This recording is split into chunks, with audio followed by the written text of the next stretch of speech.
The memorial service will start in 2 minutes. Please settle down.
Italy na ba?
taas noo kahit kanino ang Pilipino ay ako.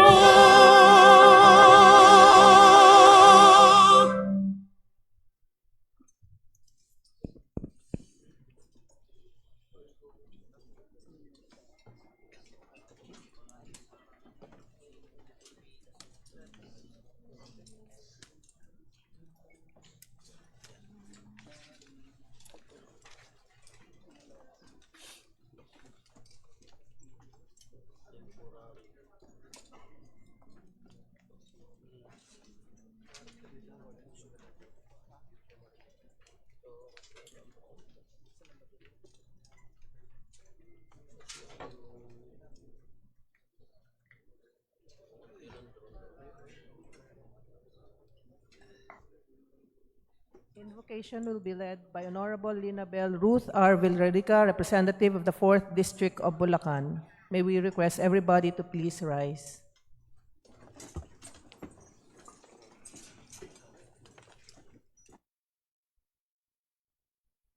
God, our Creator, eternal and almighty Father, you are Lord over all. We come before you now in a final send-off to our beloved brother, our Manong, Jose Claveria de Venecia Jr. Thank you for our Manong Joe, whom we have at one time or another engaged with him at various stages in his life in this august hall. Trained as a journalist to pursue truth and engage others, his consensus building stabilized the legislature for the better part of 5 terms, much more than any who has ever gone before him. Raise among us more of Manong Joe's persuasion, who built bridges across divisions of ideology and faith in our nation, and made interfaith dialogue integral to the United Nations. Those whose life pursuit is peacemaking, like Manong Joe, you call blessed and children of God, irregardless of faith, gender, station in life, or race. It is so because by their decisions and actions, they mirror for us a glimmer of your boundary-breaking and fully encompassing grace. Hold close to your heart his grieving family, his loving wife, Gina, and children, Toph, Joey, Leslie, Vivian, and Sandra. You know them by name, as you know dear Casey, who is now joined by Manong Joe in your warm embrace. Lead us, Lord, to count our days to legislate measures that bring down divisions, so that we too may bring about peace that brings the fullness of being to our people. We pray that we magnify you in every way through our days on this earth, Lord, and thereafter to enjoy you forevermore. Amen.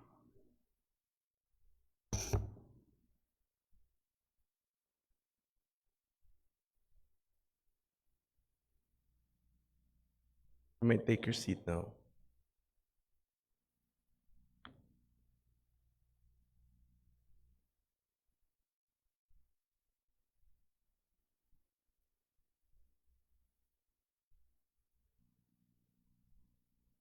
The memorial service for the late Honorable Jose Claveria de Venecia Jr.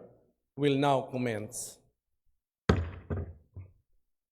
Fellow members of the House of Representatives, distinguished guests, and our fellow Filipinos, today we remember Jose Claveria de Venecia Jr., not only as a former Speaker of this House, but as a mentor, a colleague, and a statesman who devoted his life to the service of the Republic. He believed that laws are more than words on paper. They are promises made by the government to its people. Throughout his 5 terms as Speaker, he guided this institution with steadiness and vision, helping it rise to the demands of a nation emerging from upheaval and seeking lasting stability. Under his leadership, the House enacted laws that help shape the country's economic foundations. The Build, Operate, Transfer Law, which opened the door for private sector participation in building vital infrastructure. The Bases Conversion and Development Act of 1992, which transformed former military bases into thriving centers of commerce and industry. The new Central Bank Act, which strengthened the monetary stability through an independent Bangko Sentral ng Pilipinas, and the Special Economic Zone Act of 1995, which attracted investments and generated employment through the establishments of economic zones nationwide. These achievements reflect not only legislative foresight, but a steadfast commitment to policies that stimulate growth, create opportunities, and position the Philippines as a competitive economy in a global arena. The Secretary General will now read the order of proceedings. Order of proceedings for the memorial service for the late Honorable Jose Claveria de Venecia Jr. Eulogy by Honorable Speaker Faustino Boji G.D. III, Representative of the 3rd District of Isabela in the 12th, 13th, and 14th Congresses, and Representative of the 6th District of Isabela in the 20th Congress.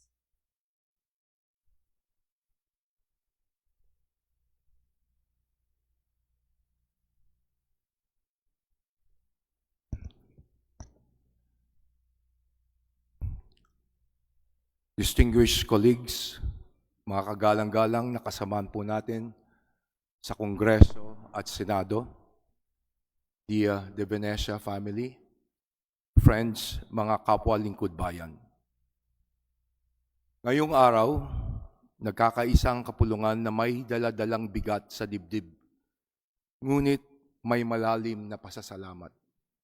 We gather as one house to honor a life that shaped this institution and influenced the course of our democracy. Nung kanyang huling araw, nagpaabot po ako ng pagbati kay Speaker Jose de Venecia Jr. We spoke of his years of service, of the firmness of his convictions, of the steadiness of his hand at the helm of this chamber. Ang mensaheng iyon ay puno ng pagdiriwang.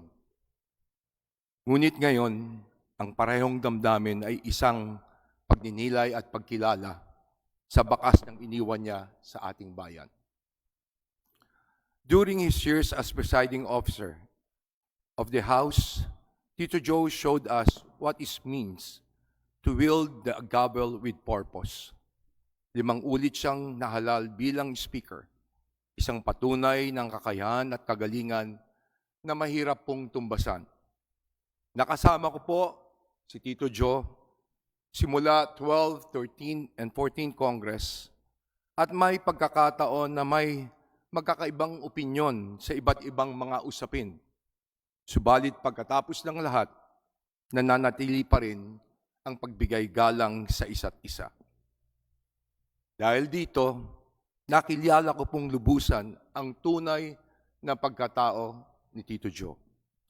Malinaw po na ang sukatan ng kanyang pamumuno ay kung paano niya pinangangalagaan ang kanyang tungkulin sa ating bayan. Para sa akin, Mataas ang pamantayan niya sa kanyang itinakda. He raised our expectations of dignity in conduct, discipline in stewardship, and fidelity to the nation above all else. Sa kanyang panahon, ang House of Representatives ay naging daan ng malalaking pagbabago.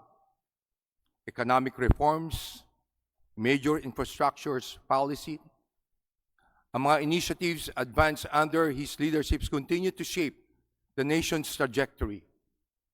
Higit pa dito, pinatatag niya ang kredibilidad ng institusyon. He ensured the House was an anchor in challenging times, steady when the country needed balance. Ang kanyang paraan ay simple, ngunit mabisa. Makinig, magpaliwanag, at magbuklod. Hindi siya umiiwas sa mainit na mga talakayan. Tinatanggap niya ito bilang bahagi ng demokrasya. He welcomed different perspective in the room and treated disagreement as an opportunity for clarity. Sa kanya, ang politika ay instrumento lamang. Ang kapakanan ng bayan ang laging nauna at nananaig.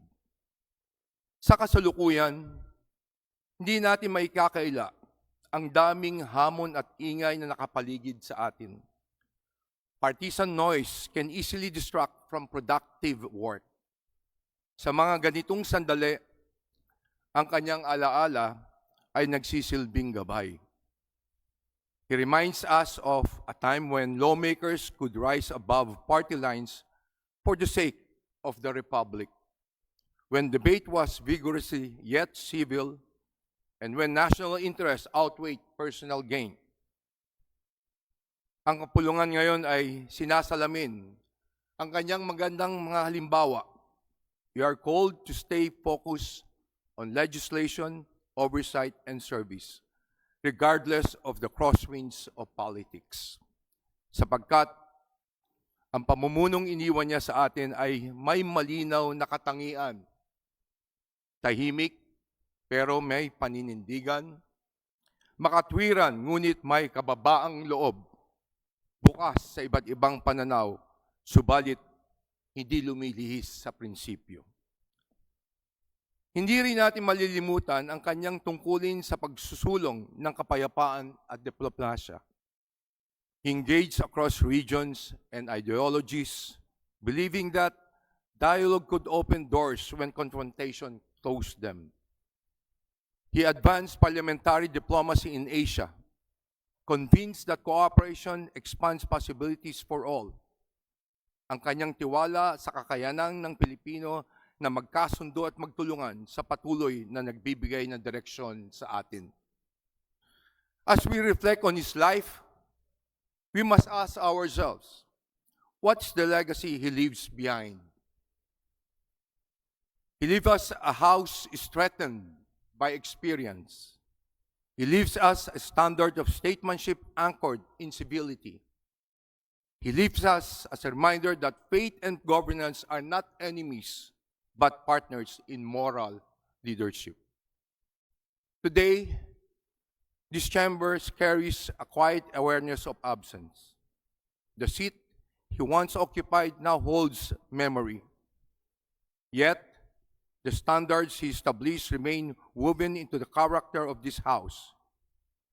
His imprint is evident in the seriousness with which we approach our duties and in the trust we strive to uphold. Let us remember that democracy must be guarded, that institutions must be protected, that unity must be pursued, and that public service is an act of love. Sa kanyang pamilya, kay Congresswoman Tita Gina, sa kanyang mga anak at mga apo, we extend not only our condolences, but our heartfelt gratitude. Alam po namin na bilang lingkod bayan, minsan hindi po natin maiwasang masakripisyo ang mahalagang oras na nakatuon para sa pamilya dahil sa pananagutan natin sa ating bayan. Sa kabila nito, kayo po ang naging lakas ni Tito Joe sa bawat yugto ng kanyang paglilingkod. His love for his wife and for his children was apparent to all. In the midst of national responsibilities, he remained rooted in the sacredness of family. To the Venecia family, thank you for sharing the life of Tito Joe with our kababayan. Thank you for the sacrifices unseen by the public eye. Thank you for standing beside him as he carried the burdens of leadership. Tito Joe served with conviction and grace. Sa kanyang mga kontribusyon sa ating bayan, nakita natin ang isang leader na nag-iwan ng matibay na pundasyon para sa susunod na henerasyon. And today, as we commend him to the mercy of our Lord, we do so with hope, not despair. May perpetual light shine upon him. May he rest in the loving embrace of the God he faithfully served. And may we, who continue the work of nation building, find courage in his example to lead not for applause, not for power, but for the welfare of the Filipino people. Your service to the Republic lives on. Your faith continues to inspire, and your legacy will guide generations yet to come. May you rest in peace with our loving God. Maraming salamat po, Tito Joe.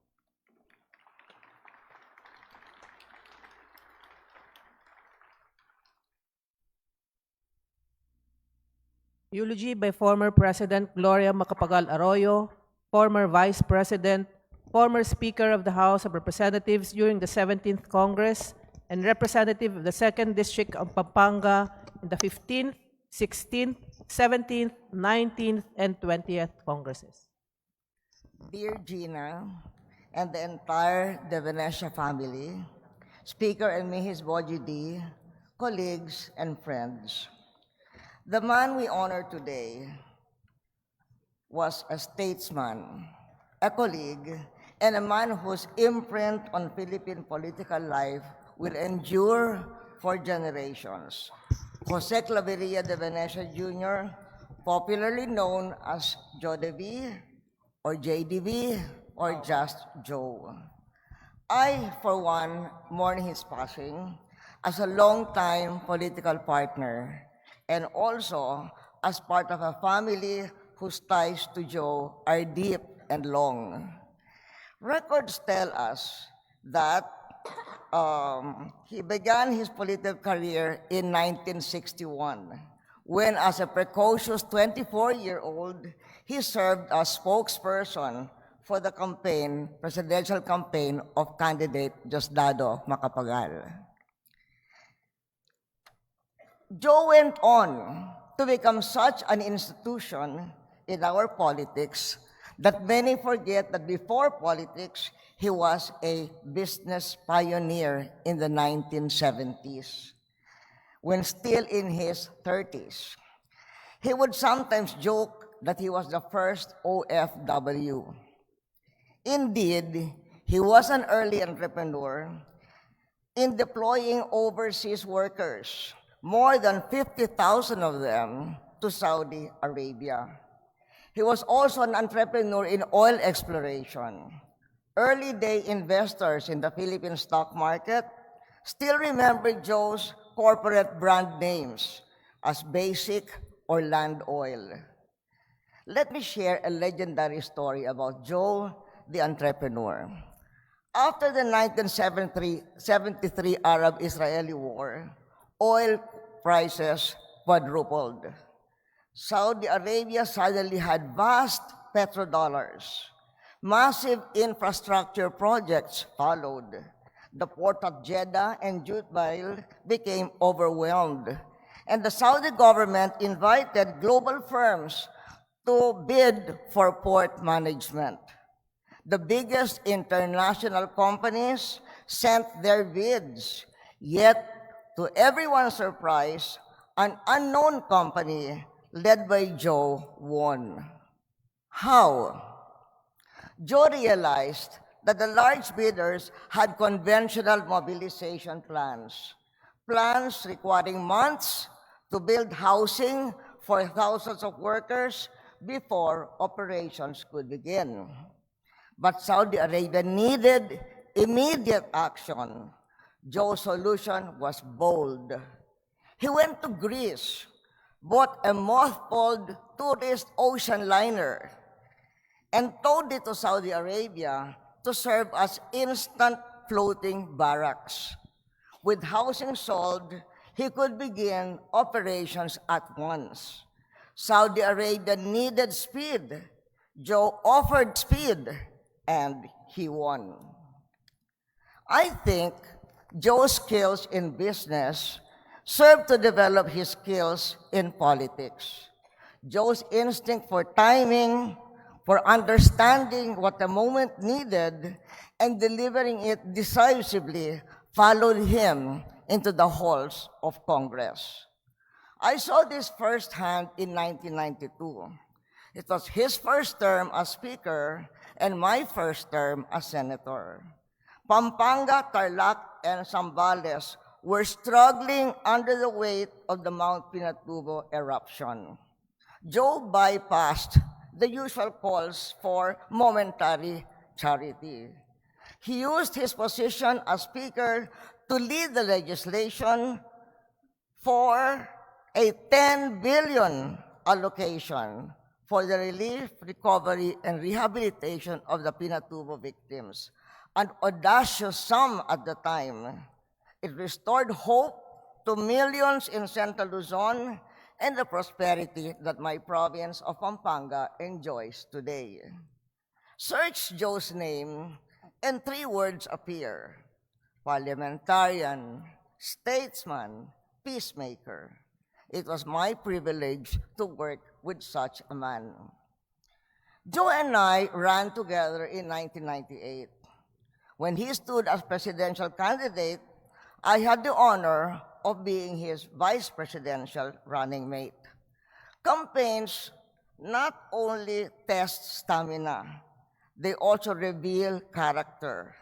In that campaign, I saw in Joe a leader of strategic vision, optimistic about our country, deeply invested in its future, unwavering in his belief that dialogue, institutions, and structural reform matter. Joe was an internationalist, not only in business, but in diplomacy. In the year 2000, he founded the International Conference of Asian Political Parties, ICAP, and his colleagues are here today to join in honoring him. He understood that building bridges between parties across borders was essential for a peaceful and integrated Asia. At the time, many participating parties, including our Lakas party, were in the opposition. But 4 years later, by the time as president, I addressed the ICAP's General Assembly, many of those same parties were already governing in their respective countries. Joe understood that political dialogue must outlive electoral cycles. For Joe, coalition building was not a tactic. It was a philosophy. The philosophy that dialogue is stronger than division. He believed that in a diverse archipelago such as ours, governance needs inclusion, patience, and bridge building. He believed in consensus. He built the Rainbow Coalition. Joe served as Speaker for most of the time that I was President. Our tenure coincided with years of terrorism at home and abroad, domestic reform, and difficult national choices. We worked closely, guided by a shared commitment to democratic institutions, political stability, and the country's strategic interest in a dynamic world. He instinctively understood the intertwine between our prosperity and security with the stability of our neighbors. After the tragedy of 9/11, it was Joe who came to me with a visionary recommendation: start a trilateral anti-terrorism agreement among the Philippines, Indonesia, and Malaysia. It was signed in early 2002. It was more than just a piece of paper. It was a pioneering framework for border security, intelligence sharing, and dialogue in the Celebes and Sulu Seas. It became a global model for regional cooperation, proving that Southeast Asia could secure its own house. Think regionally, act institutionally. That was Joe. Joe championed parliamentary dialogue and diplomacy. In 2006, when the Philippines chaired ASEAN, he created the ASEAN Interparliamentary Assembly, AIPA, giving Southeast Asia's legislatures a more coherent regional voice. For that achievement, last year, he received the AIPA Distinguished Service Award. We also have friends here from the United Peace Federation. Though Joe was not a founder, he was a very good friend of that federation. In 2007, columnist Belinda Olivares Conanan described our partnership, and I quote her: "It has been a unique political partnership of almost 10 years that has weathered all kinds of troubles.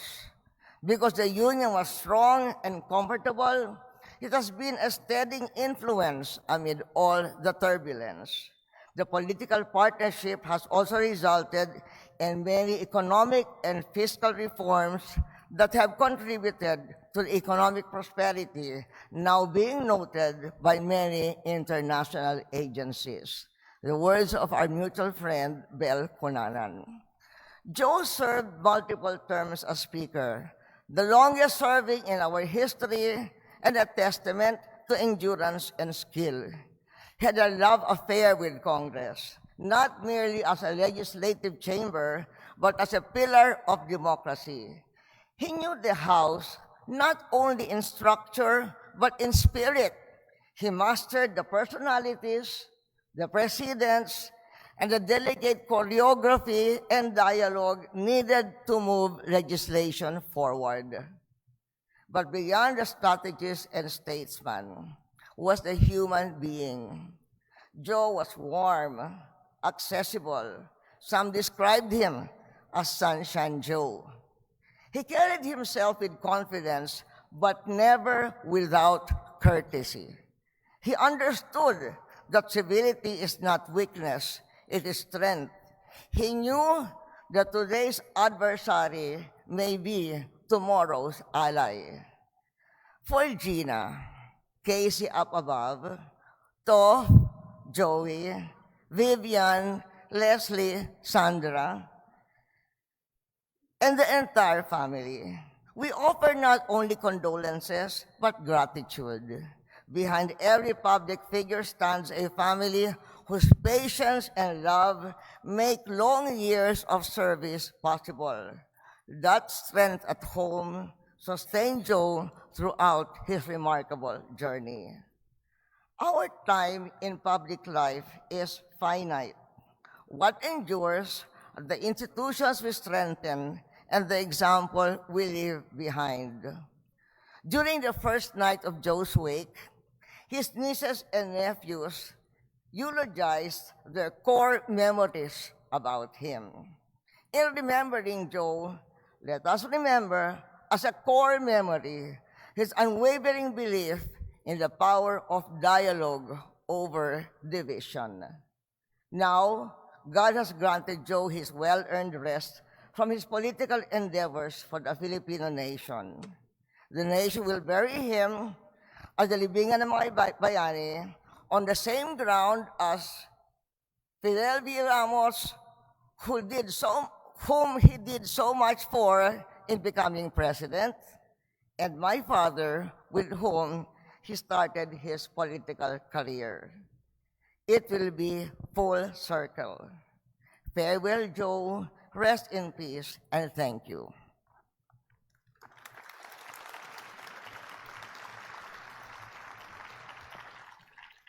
Eulogy by Honorable Manuel B. Villar, Jr., former Speaker of the House of Representatives in the 11th Congress, former Senate President in the 13th Congress, former Senator in the 12th, 13th, 14th, and 15th Congresses, former Representative of the Lone District of Las Piñas, Muntinlupa in the 8th, in the 8th and 10th Congresses, and former Representative of the Lone District of Las Piñas City in the 11th Congress. Speaker Bojidi, and former speakers and other members of the House of Representatives and the Senate, former President Gloria Macapagal-Arroyo, the family of Honorable JDB, headed by Gina.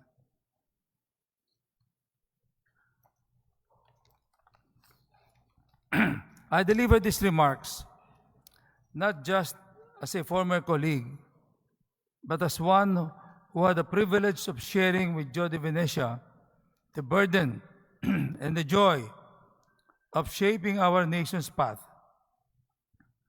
When I served as Senate President, while he led the House, we stood on opposite ends of the same hall, but our purpose was united: to move the country forward despite politics, personalities, or pride. Joe had an unshakable love for the Philippines, a love that always drove him to find common ground.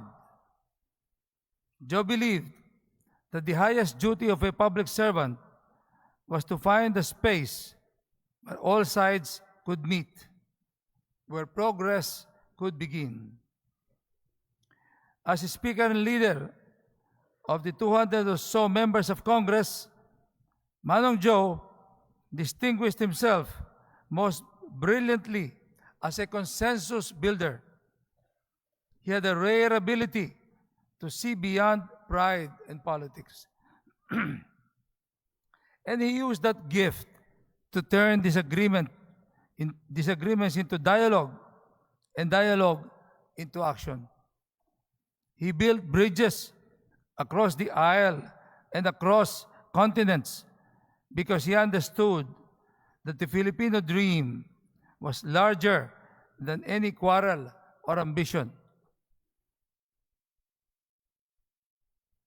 All remember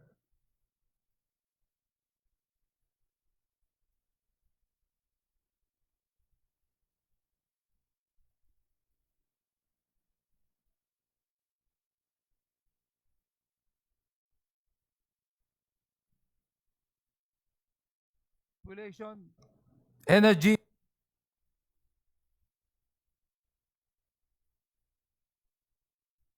enthusiasm.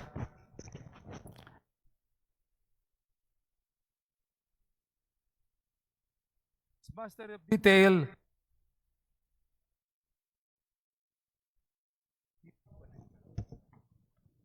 he wanted to help everyone. In the House and beyond, Joe's gift was to see possibility where others saw deadlock. He turned vision into motion and motion into results. For him, service was not a posture, but a practice. Steady, pragmatic, and always anchored in hope for our people. And today, as we say farewell, we honor not only a statesman, but a true patriot who spent his life proving that love of country is best measured by one's willingness to listen, to reconcile, and to carry on.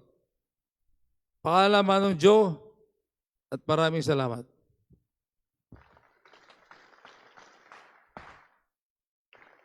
Eulogy by Honorable Feliciano Sani Belmonte Jr., former Speaker of the House of Representatives during the 11th, 15th, and 16th Congresses, and representative of the 4th District of Quezon City in the 9th, 10th, 11th, 15th, 16th, and 17th Congresses.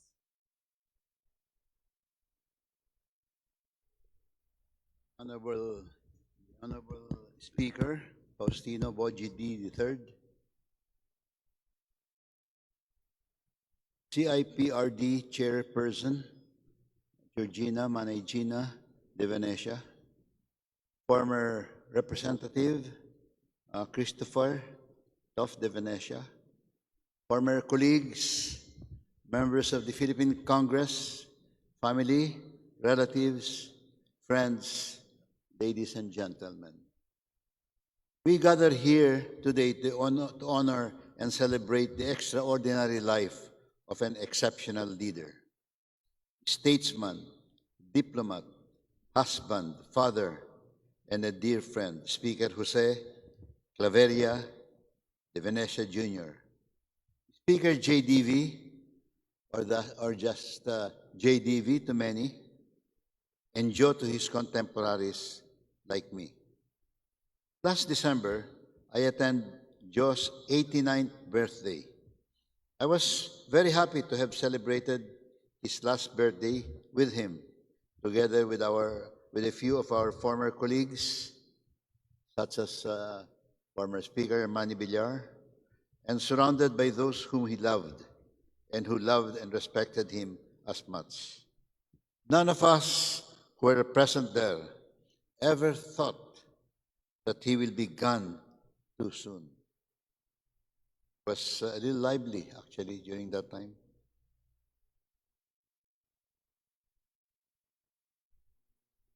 Since we both retired from politics, his birthday celebration was a welcome respite from the necro services we found ourselves attending, delivering eulogies for dear friends and colleagues who went before us.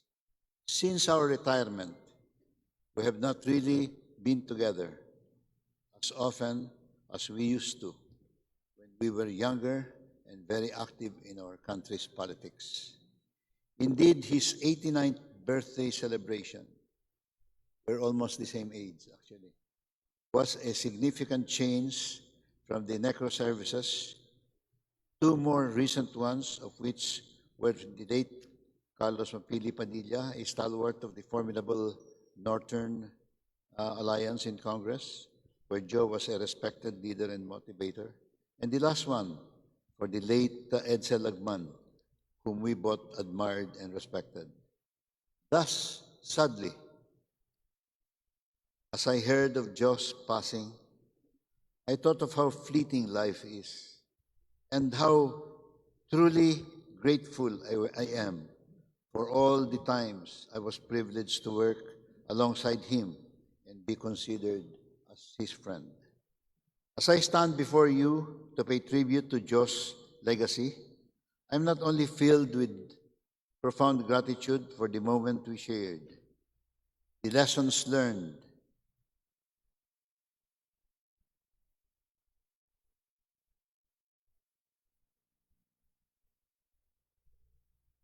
unwavering commitment, not only to our beloved Philippines and its people, but also to the entire ASEAN and the ASEAN community.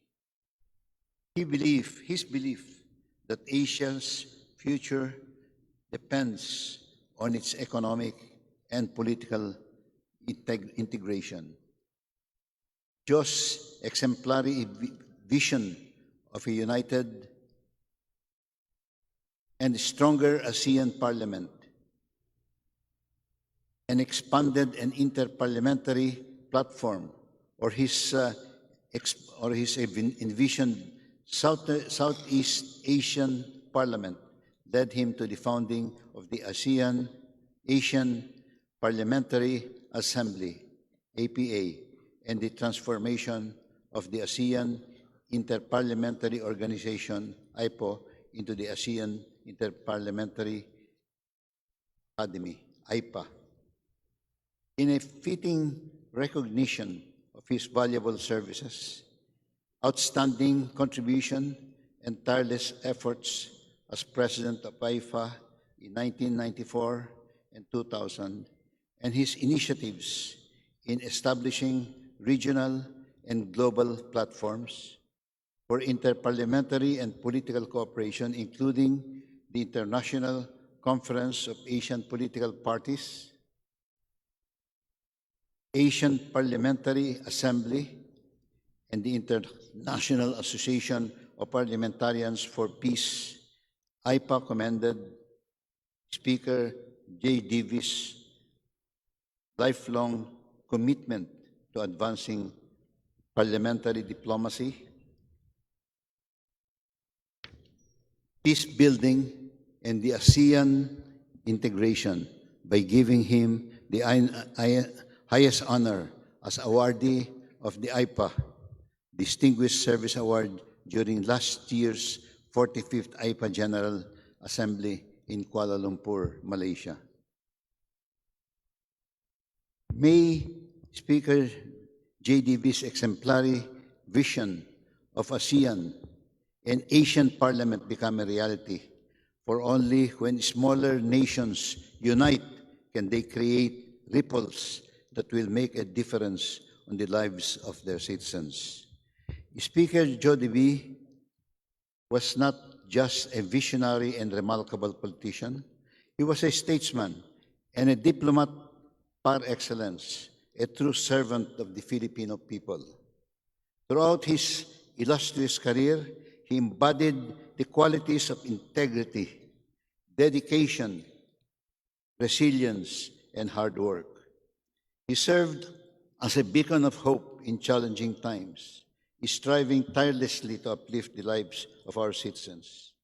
Even when he was out of politics, he never stopped working, caring, and forging a brighter future for our beloved Philippines. Joe's journey into public services was marked by an unwavering passion for peace, democracy, and progress. As the longest-serving Speaker of the House of Representatives, he championed critical legislation that paved the way for economic growth, social reforms, and international comity. He understood that leadership is not just about holding a post, but connecting them with people, addressing their needs, and advocating for their rights.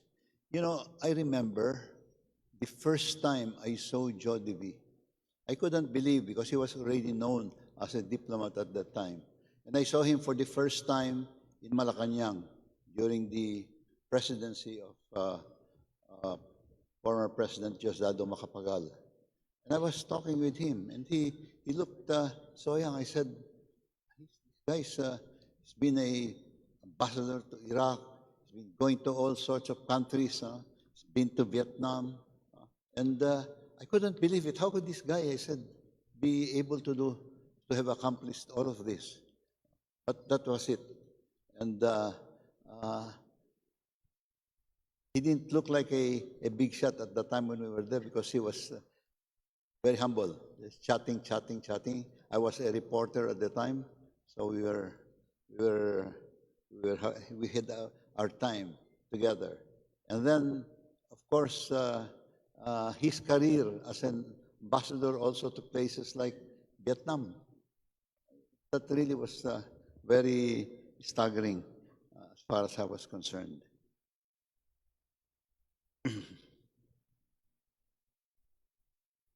His tenure was defined by his relentless pursuit for unity. He believed that through collaboration and dialogue, we could rise above our differences and work towards common goals.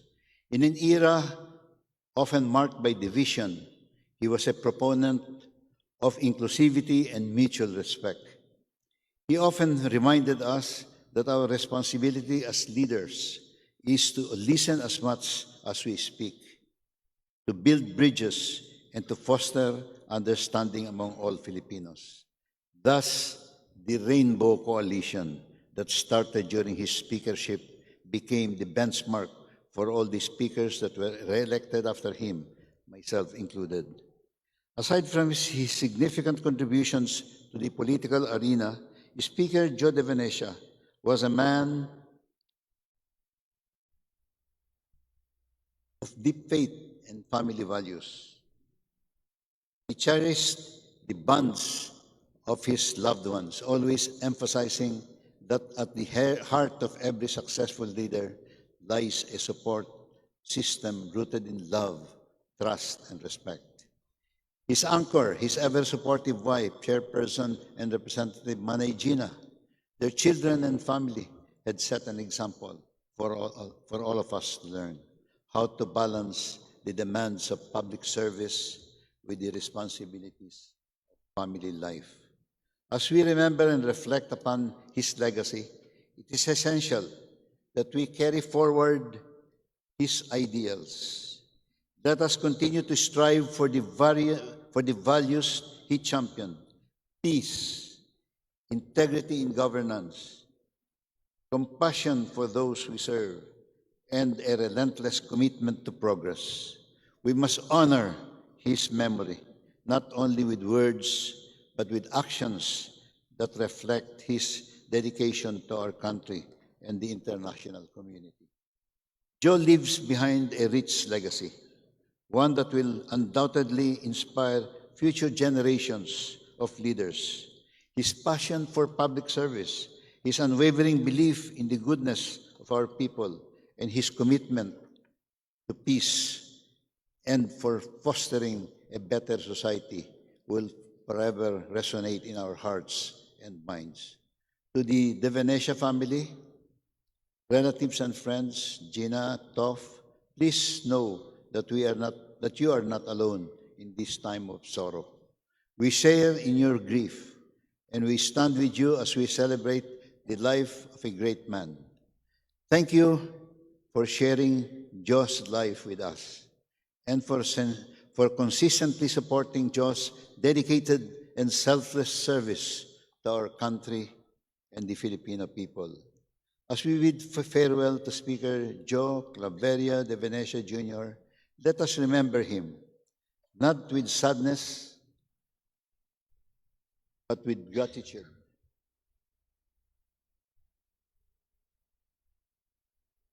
For the indelible mark he has left on our lives, on our nation. May he rest in peace, knowing that his legacy will continue to guide our leaders in our shared journey towards a peaceful, brighter, and prosperous Philippines, and a more united, effective, and stronger ASEAN and the Asian community. Godspeed,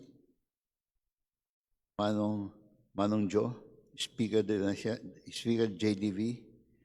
Thank you for all you have done for each and every Filipino and for our country.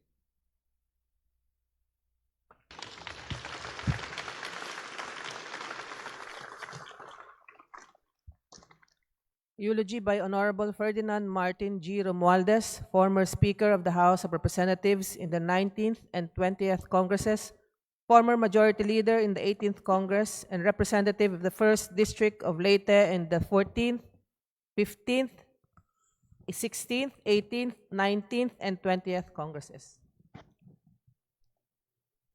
Speaker Faustino Boji D.,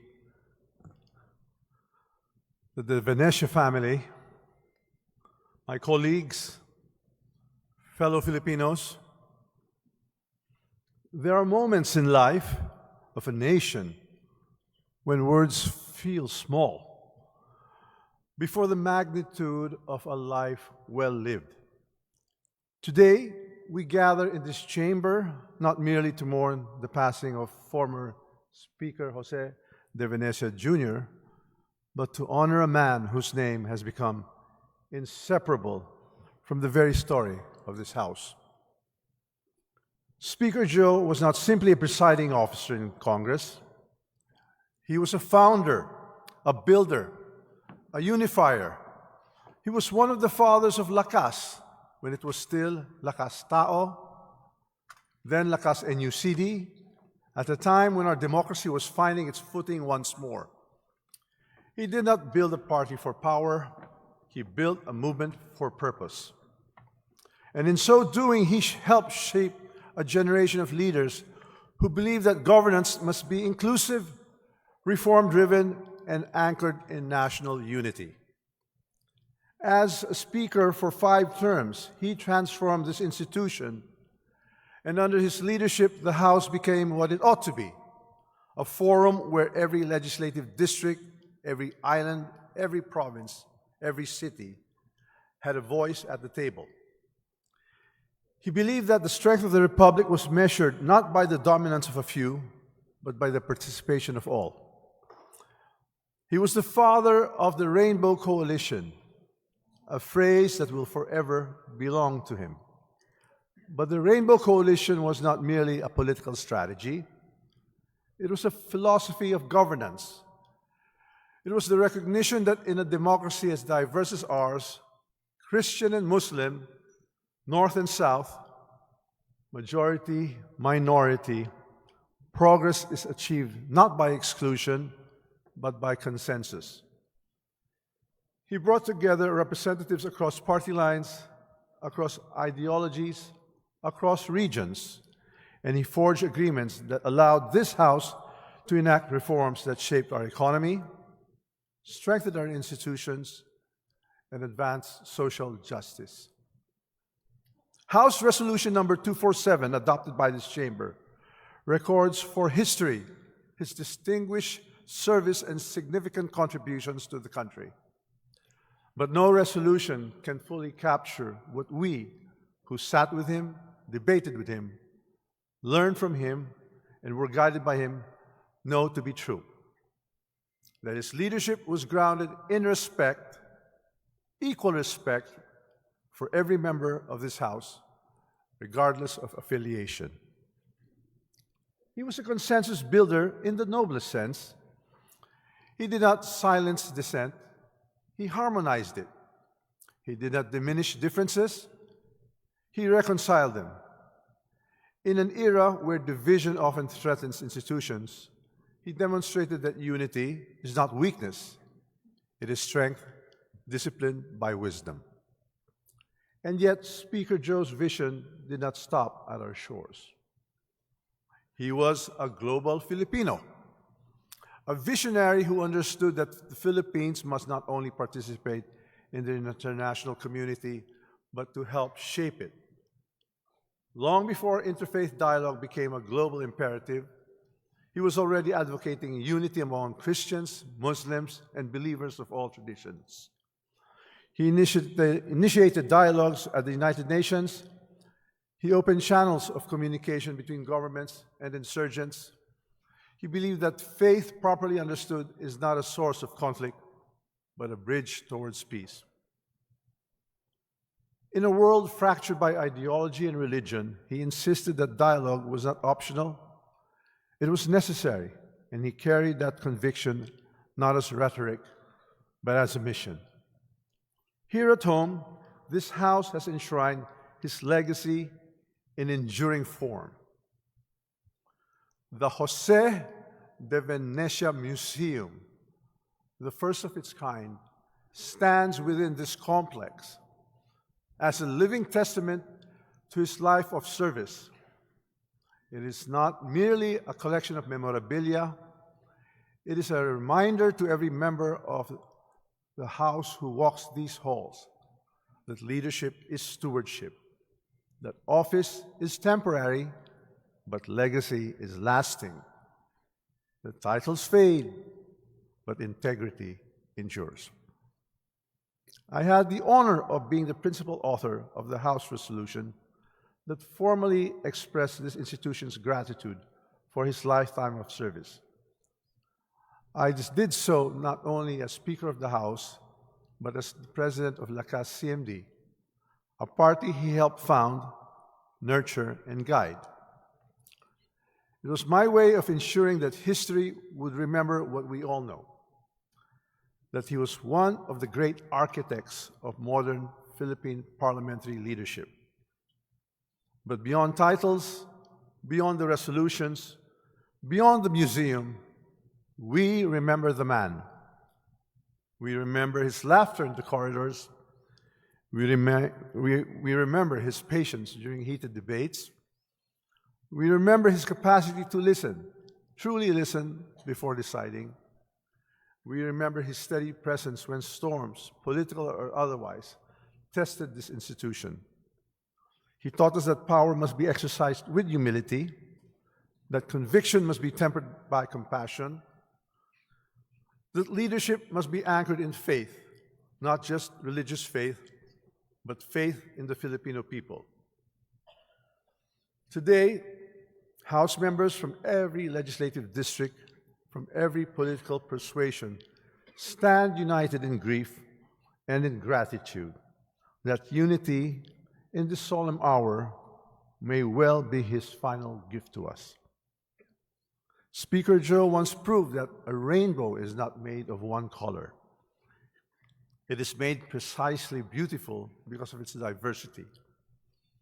The house he leaves behind reflects that truth.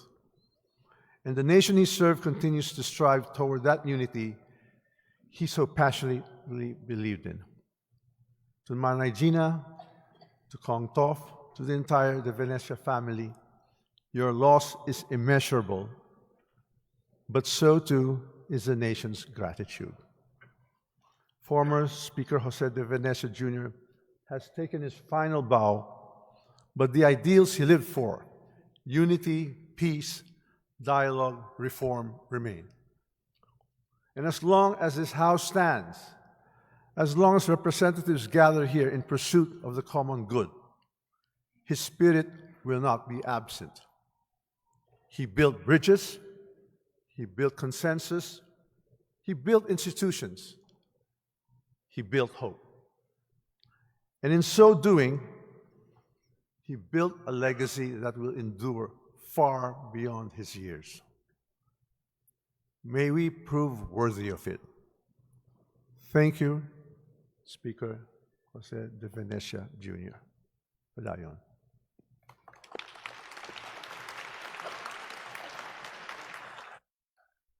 Eulogy by Senator Juan Miguel F. Zubiri, Senator of the Republic of the Philippines in the 14th, 15th, 17th, 18th, 19th Congresses, former Senate President in the 19th Congress, and Senate Majority Leader in the 17th, 18th, and the current 20th Congresses, and former Representative of the 3rd District of Bukidnon in the 11th, 12th, and 13th Congresses. To the De Venecia family, to Ninang Gina, belated happy birthday, Ninang, to the whole family, to all the dignitaries that are here this morning, all the presidents, Senate presidents, speakers of the House, and all the members of Congress. Whenever I look back at the time, or my time here in the House of Representatives, our beloved Manong Joe looms large in my memories. Actually, I have so much memories to share.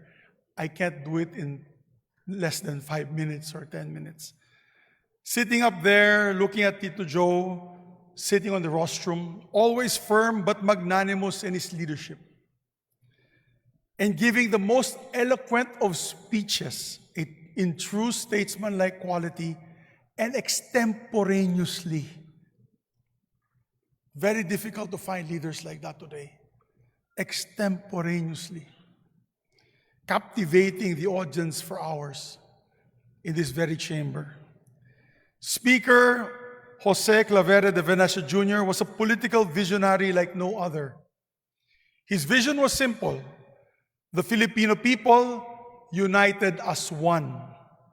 But his genius was in how he drew people together. As a leader, he led not by force, not by iron fist. He led by listening, sitting down with us as equals. He made decisions with us, not for us. That is how he got everyone together for the Rainbow Coalition. But many of you don't know this, but he also created another one called the Sunshine Coalition in the 12th Congress. That is how he was elected the Speaker of the House of Representatives 5 times. A historic 5 times that I think would not be done again. He would allow us to shine in these very halls. That's why so many of us at that time were elected to the Senate. Because he did not stifle dissent. He had no mean bone in his body. As a matter of fact, people were already insulting him in this chamber, and he would always ask us to come down with him, pull that fellow aside, and he would talk to him personally, one-on-one. Kung ano man ang kasalanan niya, ano man ang pagkakulang niya, aayusin niya. I had the privilege of serving as his Secretary General at Lakas CMD, at hindi ko makakalimutan ang lagi niyang sinasabi, together with hand gestures, that we should take the people from the left and the right and put them together. He would do that in the rostrum all the time, and even in his office. But really, he was truly a leader of the centrist Democrats in Asia. What a simple but radical mission. In a world that finds comfort in division, today it's either you're in the left or you're in the right, you're a liberal or conservative, red, blue, so divided. He saw that genuine change is only achievable when people have the courage to step beyond arbitrary lines. That was his vision at that time. And he engineered avenues for us all to take the step toward a more united future. Talagang humanga po ako sa kanyang leadership style, especially since I was just a young member of the House of Representatives at the time. I was his spice boy, together with Ace Barbers, the late Nonoy Andaya. We were the spice boys of then President Gloria Macapagal-Arroyo, Mike Defensor, Nani Braganza, Ricky Sandoval. We, of course, were in the minority in the 11th Congress, headed by our very own, my ninong, Sonny Belmonte. This is where we shine. And we had that opportunity in the 12th Congress to come up with a Sunshine Coalition and made Speaker Tito Joe become the Speaker of the House once again. It was a blessing for me to learn so much lessons from Manong Joe. He himself being one of the best, and I consider him a mentor. I only consider a few people my mentor in politics, and Ninong Joe, Tito Joe, was a mentor. Sa Senado nga po, kantsaw nila sa akin, ako daw si Joe de Venecia Jr. Tanong mo kina Sherwin. Yan ang kantsaw nila sa akin. Dahil daw, palagi ako nagsasabi na kailangan natin ng caucus, ng consultation, at ng consensus building.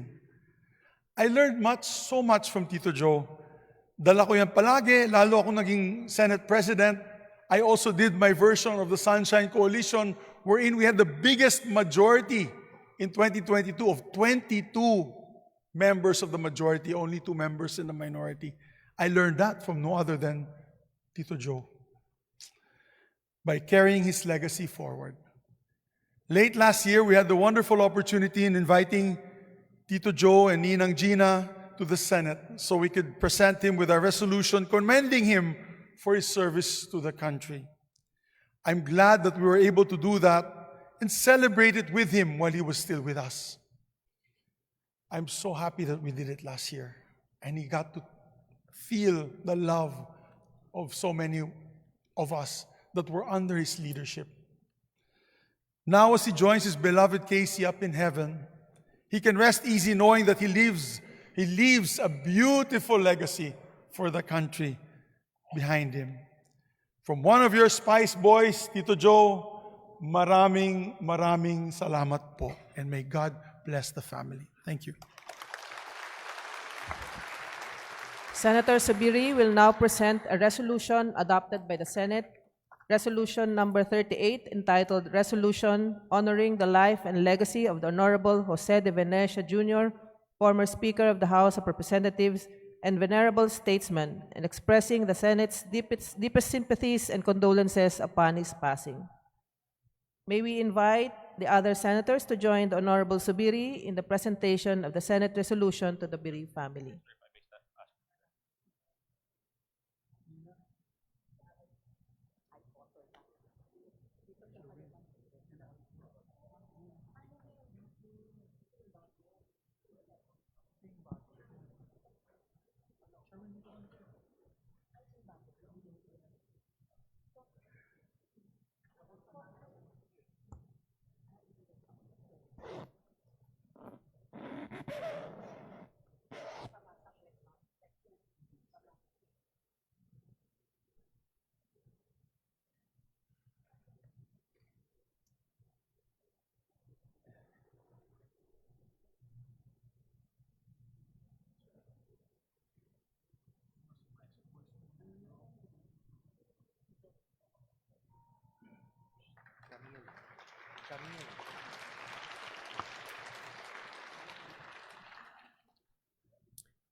Eulogy by Senator Loren Legarda, former President pro tempore of the Senate and Senator of the Republic of the Philippines in the 11th, 12th, 14th, 15th, 16th, 17th, 19th, and 20th Congresses, and former representative of the Lone District of Antique and Deputy Speaker in the 18th Congress. Pinakitang pinakamatandang senador mula pa sa 10th or 11th Congress. But anyway, House Speaker Bojiti and former President Gloria Macapagal-Arroyo and esteemed speakers of the House of Representatives, my colleagues in the Senate, Manay, my dear friend Gina de Venecia, Kong Toff, and the de Venecia Vera Perez families, colleagues in government. How do we measure the life of a man who always seemed to stand at the crossroads of our nation's history? Today I speak not only as a senator of the Republic, but as one of the many whose paths were defined by the generosity and faith of former Speaker Jose de Venecia Jr. He was our beloved Manong Joe, a statesman to the world, a peacemaker in times of division, but to many of us, a mentor and a friend.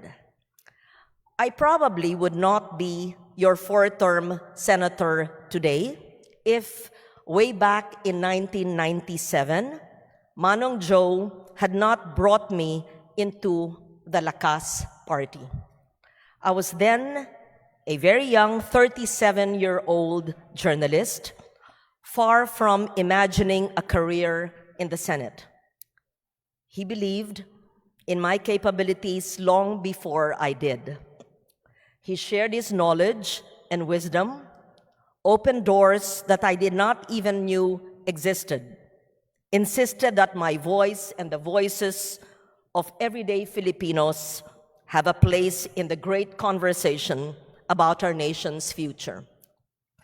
What I will remember most is not his unprecedented 5 terms as Speaker, nor the many global organizations he founded and led across Asia, Europe, and the world. I will remember the quiet conversations, the sincere words of encouragement, the way he made you feel that your work and your voice mattered. When he told you that you could do much more, you believed him because he had already given so much of himself to the country he loved. In one of his recent articles, Manong Joe wrote, and I quote, "Public office is both a privilege and a crucible. It tests your resolve, challenges your principles, and demands sacrifices not only from you, but also from your loved ones, unquote. Those words ring painfully true today. They remind us that behind every achievement in his long career stood a man who knew the cost of service to himself and to his devoted wife, Manay Gina, to their children, to the family that shared him with the nation. His reflection is also a gentle reminder that all of us who remain in public service, in public life, that the position we hold now is indeed temporary, but the integrity with which we bear its burdens will outlast us. Manong Joe, or JDV, lived that truth. He helped steer our country through turbulent post-martial law years, building the Rainbow Coalition that enabled long-needed reforms to pass and help to heal the fractures in our democracy. He championed laws that converted former military bases into engines of economic development, opened our economy to new partnerships, and gave overseas Filipinos a dignified way to support their families. He reached out to those who once stood on the other side of conflicts, not because it was convenient, but because he believed that peace, however challenging, was always worth taking a risk for. Yet if you spoke with him away from the podiums and the plenary halls, he did not talk first about history or legacy. He talked about people. The farmer who would gain from a new law or even from an economic zone. The overseas worker whose remittances would put a child through school. The young public servant who only needed one word of encouragement to keep going. For him, politics was never simply about power. It was about building bridges between parties, between religions, between generations, so that the republic he so loved could endure and become more humane, more inclusive, more at peace with itself. We mourn today not only the country's loss of a brilliant leader and a global statesman, but my own loss of a mentor and a dear friend. I will miss the many meetings with Gina, dinners and lunch and out-of-town trips, the thoughtful, wise advice, the gentle but firm reminders that we can always do better for our people. I will miss the way he could see beyond the crisis of the moment and speak instead of the kind of future we want for our country and of our shared responsibility to bend it towards justice and peace. To my dear Gina, who celebrated her birthday yesterday at the young age of 77, 12 years younger than Manong.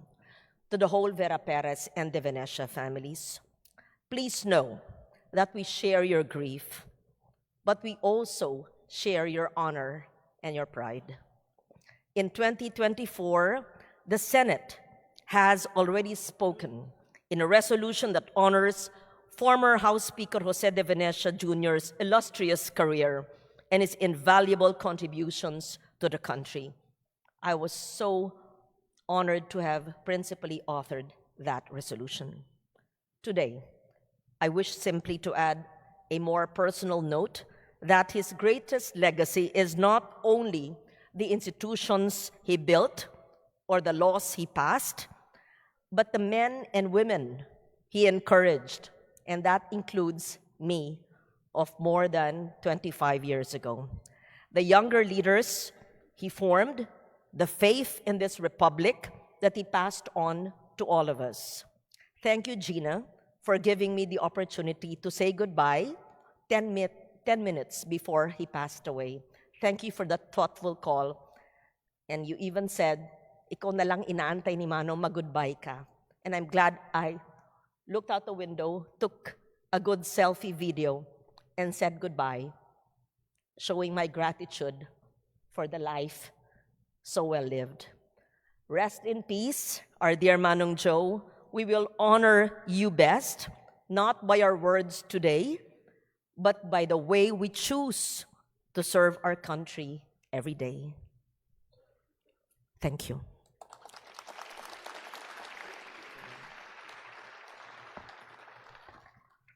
Eulogy by Senator Win Gatchalian, Senator of the Republic of the Philippines in the 17th, 18th, 19th, and 20th Congresses, and former representative of the 1st District of Valenzuela City in the 12th and 16th Congresses.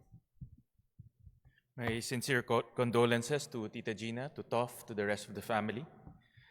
Thank you for the opportunity to honor Speaker de Venecia with all of you today. Many of us here remember Speaker JDV for his warmth, his ability to put people at ease, and for his gift for making people feel validated, seen, and acknowledged. But more than these impressions, what remains with me are the lessons of his leadership left behind. 3 realizations stand out, and the first literally takes me back to the beginning. He was my first speaker when I entered public service. This was during the aftermath of EDSA 2, after public protests created the conditions for a change in government. The House elected JDB to the speakership in February, very shortly after President Gloria Macapagal Arroyo took her oath of office. Mabilis ang mga pangyayari noong panahong iyon, but the House environment was stable. This was not accidental. It was because of the steady leadership of JDV. He understood that institutions must continue to function even after great strain. Natutunan ko sa kanya na kapag hindi malinaw ang nangyayari sa paligid, ang leader dapat ang pinakakalmado. Leadership means being the rally point that resolves normalcy so that the work of serving the public can continue. JDV's calmness was matched equally by his diplomacy. Speaker de Venecia had a remarkable skill for helping people find common ground. He was able to get people to compromise, not for the sake of compromising, but to find the best and the most lasting solutions. Nowhere was consensus for the common good more evident than in the Rainbow Coalition. It was a broad alliance that really cut across party lines, from Lakas to Liberal Party to the National People's Coalition and Kilusang Bagong Lipunan, deliberately built for the purpose of legislative stability and reform. Under Speaker JDV's guidance, the coalition enabled the passage of transformative laws. The Basis Conversion Development Act of 1992 balanced national economic goals and the effects of economic disruption on local communities when the U.S. bases were closed. This paved the way for turning former military sites into engines of civilian growth. The Build, Operate, and Transfer Law created a framework that reconciled the country's urgent infrastructure needs with the private sector's concerns over accountability and private sector participation. The same coalition advanced the new Central Bank Act, which strengthened monetary stability, and the Higher Education Act of 1994, which created the Commission on Higher Education and professionalized tertiary education governance. Finally, Speaker de Venecia knew the value of positioning our country to be ready to meet the challenges of the changing world. He was a leader with a global perspective who understood that globalization was not just a concept, but a reality that brought concrete consequences to the daily lives of Filipinos. This perspective was reflected in the passage of the Migrant Workers and Overseas Filipino Act of 1995. The law institutionalized protections for overseas Filipino workers by mandating that they be employed only where their rights are protected. Safeguards against illegal recruitment were put in place, as well as provisions for social services and legal support.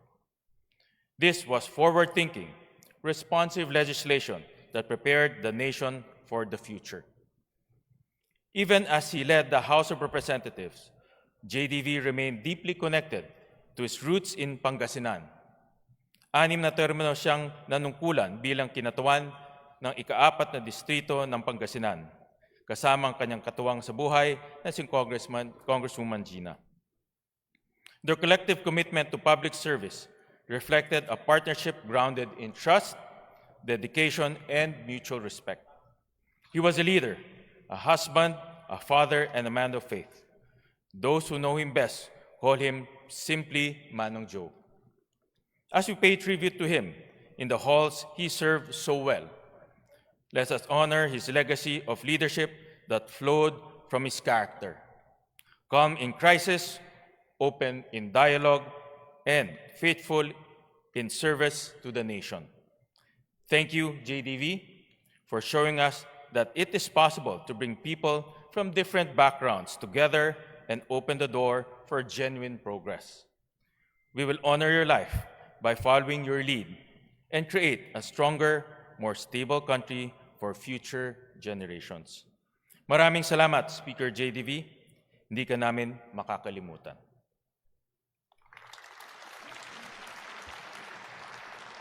Eulogy by Honorable Conrado M. Estrella III, Secretary of the Department of Agrarian Reform, former representative of the 6th District of Pangasinan in the 8th, 9th, 12th, 13th, and 14th Congresses, former representative of Abono Party List in the 16th, 17th Congresses, and in the 18th Congress as Deputy Speaker.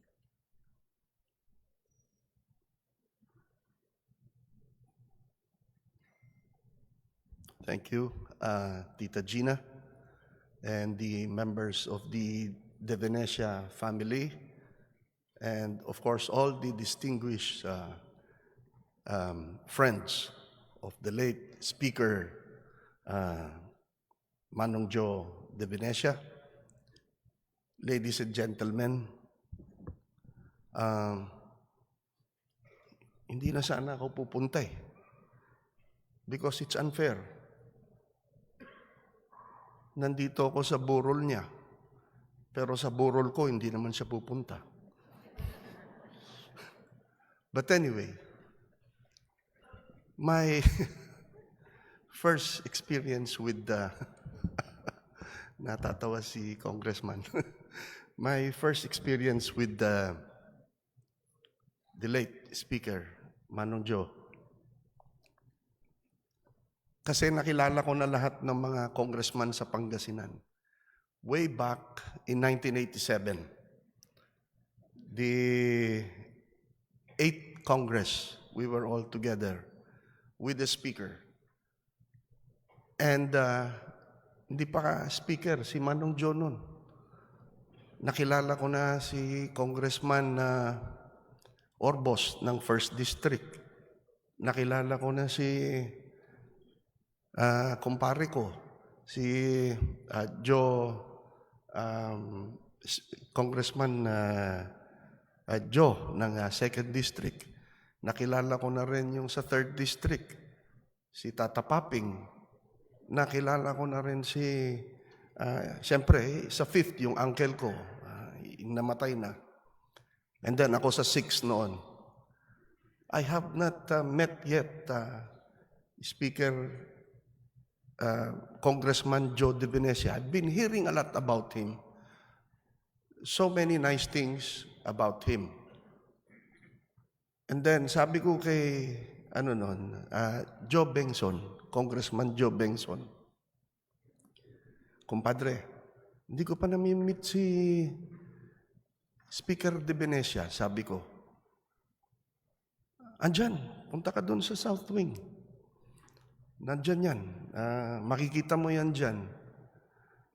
Nakita ko lang yung picture niya sa sabi ko. Pero how do I distinguish him? Sabi sa akin ni kumpare Joe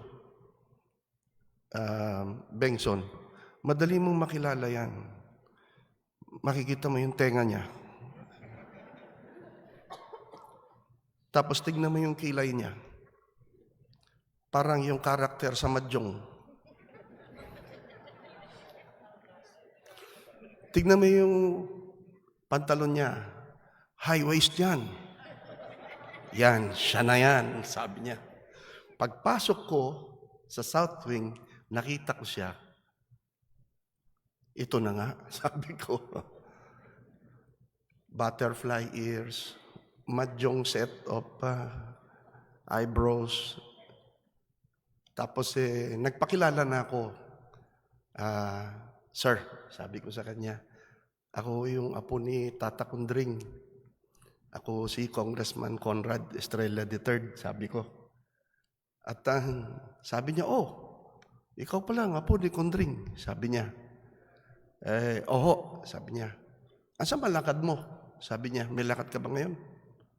Wala naman, sir. Andito lang, sa session, sabi ko. And then he said, bigla-bigla, first time ako nakilala, sabi niya sa akin, alika, sumama ka sa akin. You join me. In pagkasinan, he said, Mila Kedchak, meron tayong pupuntahan, sabi niya. Saan, sir? Basta sumama ka, sabi niya. And tatawagan ko lang yung driver ko, sabi ko. Wag mo nang tawagan yung driver mo. You ride in my car, sabi niya. So, ako naman, uto-uto rin. Siyempre, statesman yun. Nakinig ako. I rode with him in his car. Halika, sumama ka sa akin, sabi niya. Iti-train kita, sabi niya. Alam mo kasi, sabi niya, towards the end of the year, yan mga cabinet members, yan mga offices, yan mga departments, merong savings yan. Lalo na sa DPWH.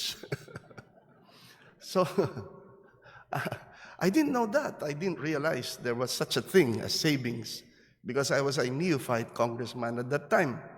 I was only 26 years old. So, sabi niya sa akin, alika, sumama ka. Sabi niya, ipapakilala kita. So, we went to DPWH. I cannot recall who the secretary of DPWH then. Pinakilala niya ako. Ito, si Congressman Estrella, batang-bata ito. Nasa oposisyon yan, sabi niya. Imagine, he even emphasized, because I ran under KBL, that was the time when nobody wanted to touch KBL with a 10-foot pole. So, sabi niya, kahit nasa KBL yan, yung batang yan, tulungan mo, sabi niya doon sa secretary. So, I hitched a ride and it was a very productive ride. Sabi niya sa akin, yan, first lesson na. Sabi niya, tatandaan mo yan. Pagkatapos nito, so I was able to get projects because of him. Pagkatapos nito, sabi niya, lahat ng pupuntahan mong department, because you will do a lot of legwork, huwag ka munang mag-utos ng mga liaison officers. Kasi ang liaison officers, they will not be respected. Ikaw mismo ang magpunta. Pagsipagan mo, sabi niya. And so, I never sent any liaison officer because of him. And sabi niya, kunin mo na yung birthday niyan, mga yan. Sabi niya, kunin mo na yung mga important events sa buhay nila. He taught me that, Tita Gina. And because of that, oo nga, ginawa ko nga. So I spoke to the department heads, kinuha ko ang mga birthdays nila, and tuwing birthday nila, nagpapadala ako ng regalo. Sana sa birthday ko rin, yung mga congressman dito, tandaan ninyo.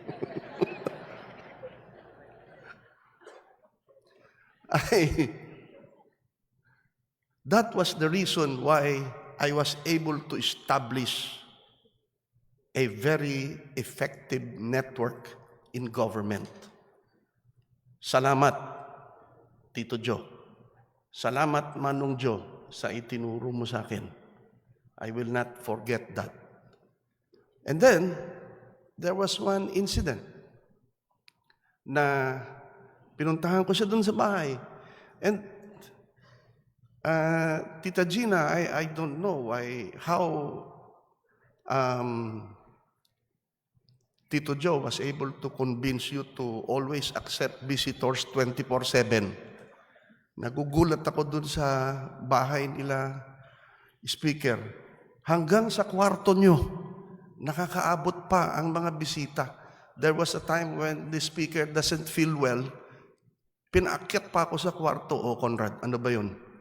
And he was not feeling well. So, napuntahan ko na yung bahay nyo, lahat ng corner. Memoryado ko na eh. So, when I went there were many congressmen lined up. Congressmen, congresswomen, and even local government officials from different provinces. And because I had to line up also, even if I'm from Pangasinan.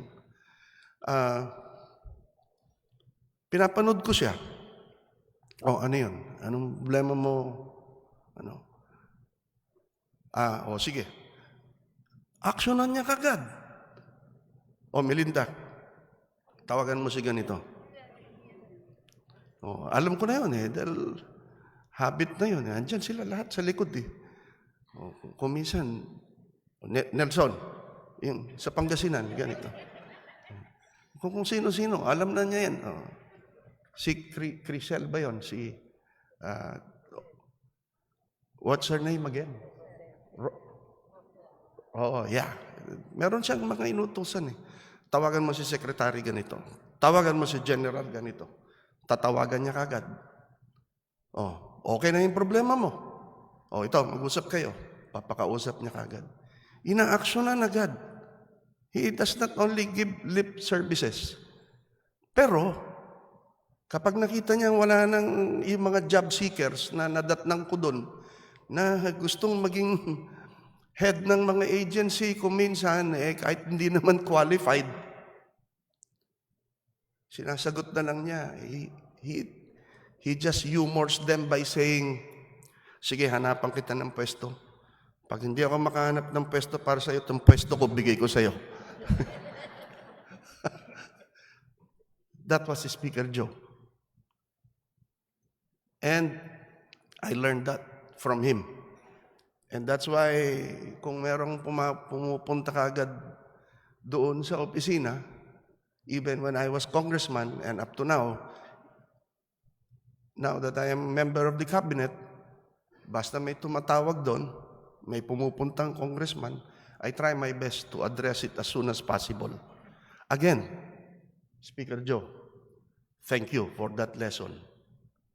Tatandaan ko parati yan. The example that you have showed me, I am following it now. And then there was, again, another time when I visited the house of Tita Gina and the speaker. There was even a time nung lumipat na kayo sa Forbes and meron siyang barber, doon eh, na nagpapagupit. Meron siyang barbero na doon, may mini barber shop sa doon eh. And then there were times na doon sa opisina niya, pinupuntahan ko. And then, all of a sudden, lo and behold, I see people who have been lambasting him, who have been criticizing him, who have been hitting him even in public. Speaker, sabi ko, di ba yan bumabanat sa inyo yan noon? Dito, sabi ko.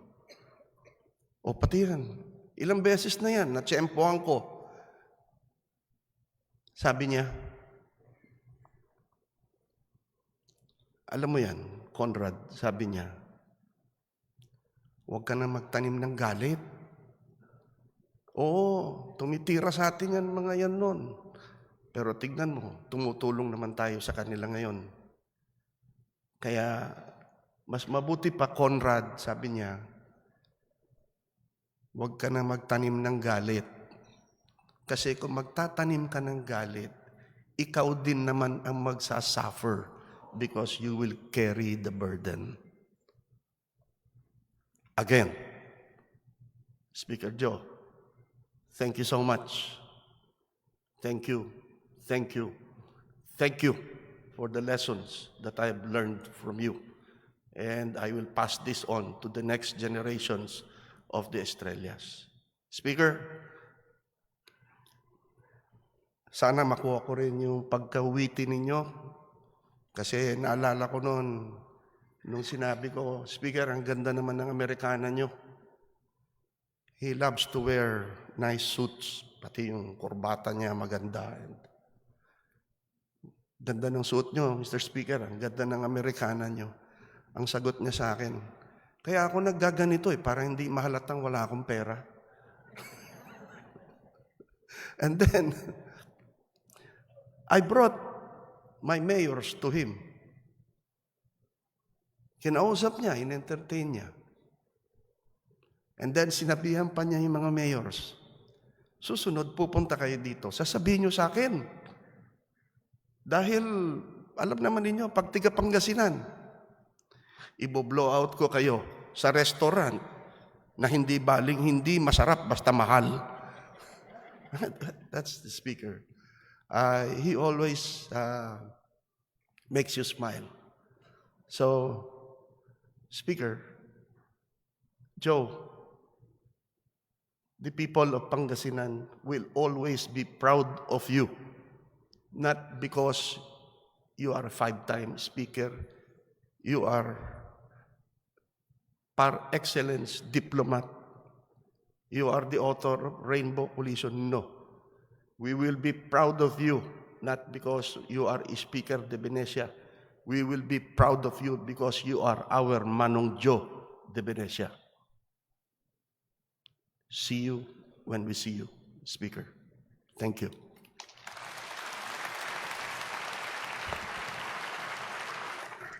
Eulogy by Honorable Manuel Mar A. Rojas II, former Senator of the Republic of the Philippines in the 13th and 14th Congresses, and former Majority Leader of the House of Representatives in the 11th Congress, representative of the 1st District of Capiz in the 9th, 10th, and 11th Congress.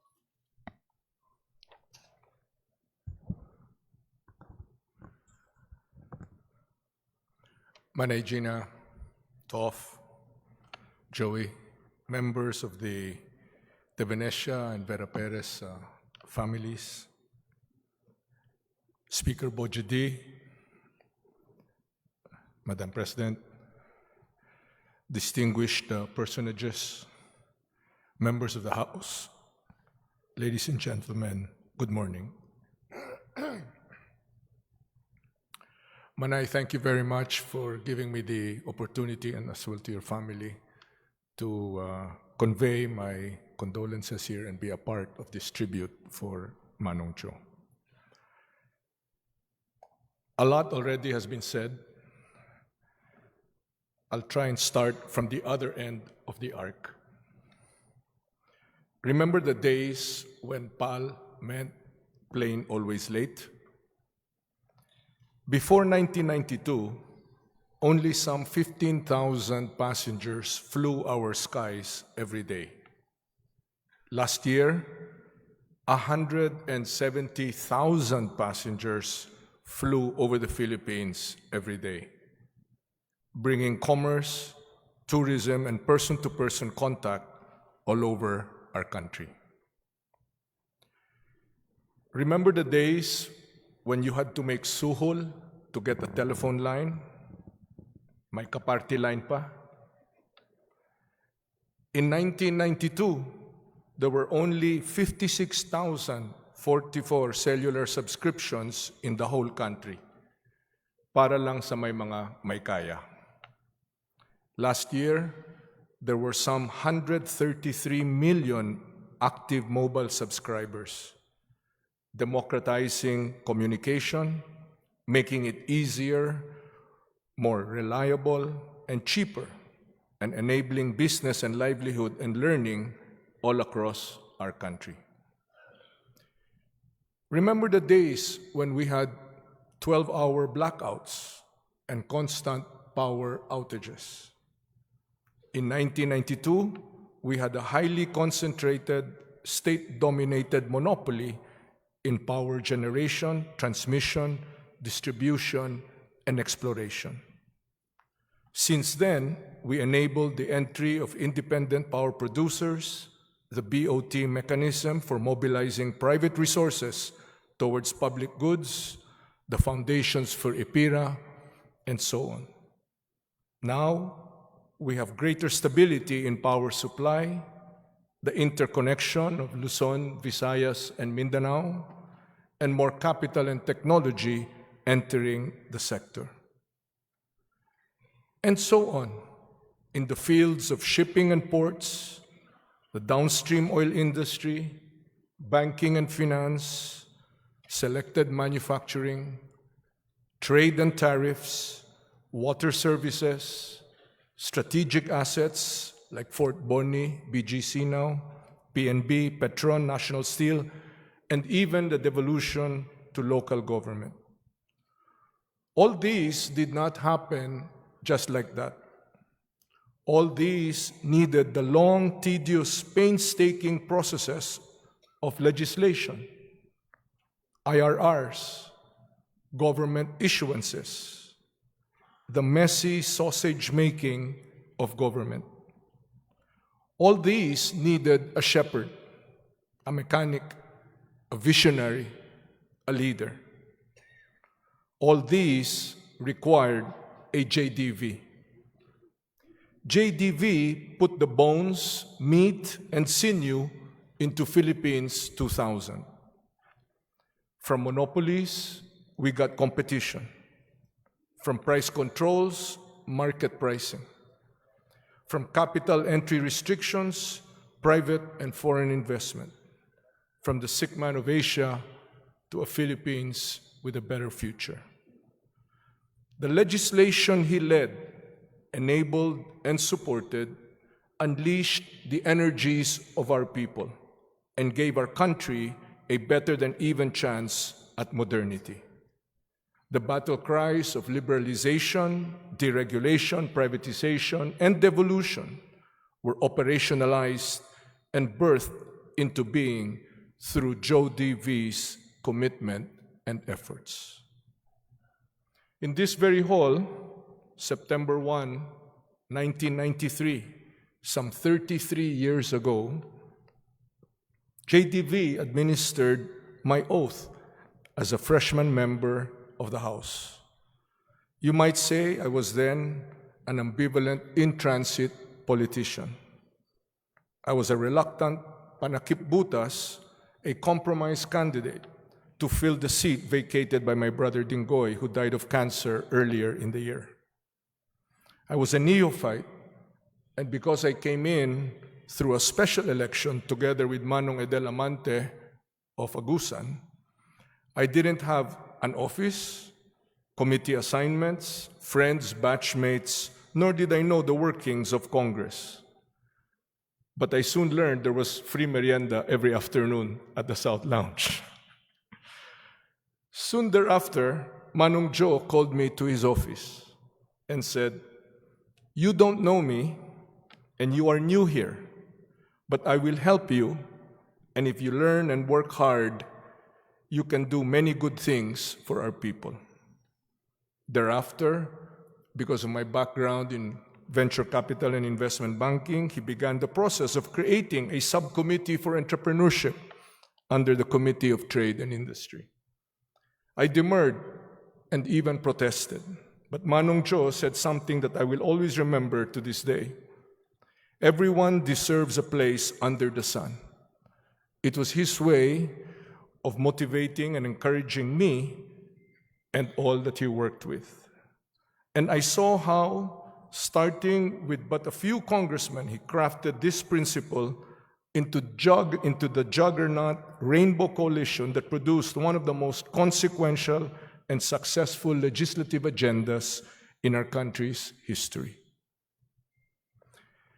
JDV was, to use Theodore Roosevelt's construct, the man in the arena. The man who actually steps forward to try, who acts, risks failure, gets criticized, but still and all, the man who shows up. The courageous man who believes that doing something, even if imperfectly, is more honorable and worthwhile than never trying at all. And so here we are, JDV, Joe de Venecia, Speaker Joe, Manong Joe, to so many of us. He lies here in state in the house he loved so much and to which he gave so much of himself. The time will come when all of us will be lying in state, as Manong Joe is right now. Some will be brought here, some in other august chambers of our nation. And when it is our turn, what will those at the podium say about our time here in public service, about our opportunity to do something meaningful for our country and our people? The answer is within your hands. The work you do does matter. Government remains the single most powerful tool to do good, to make a positive difference, to leave our beloved Philippines better than how we came upon it. That was the ethos of Manong Joe de Venecia. As for Manong Joe, his record speaks for itself. He was the man in the arena. Win, lose, or draw, he was consequential. And a worthy man of this house that he loved so much. Maraming salamat for your service, Manong Joe. God bless you. Thank you.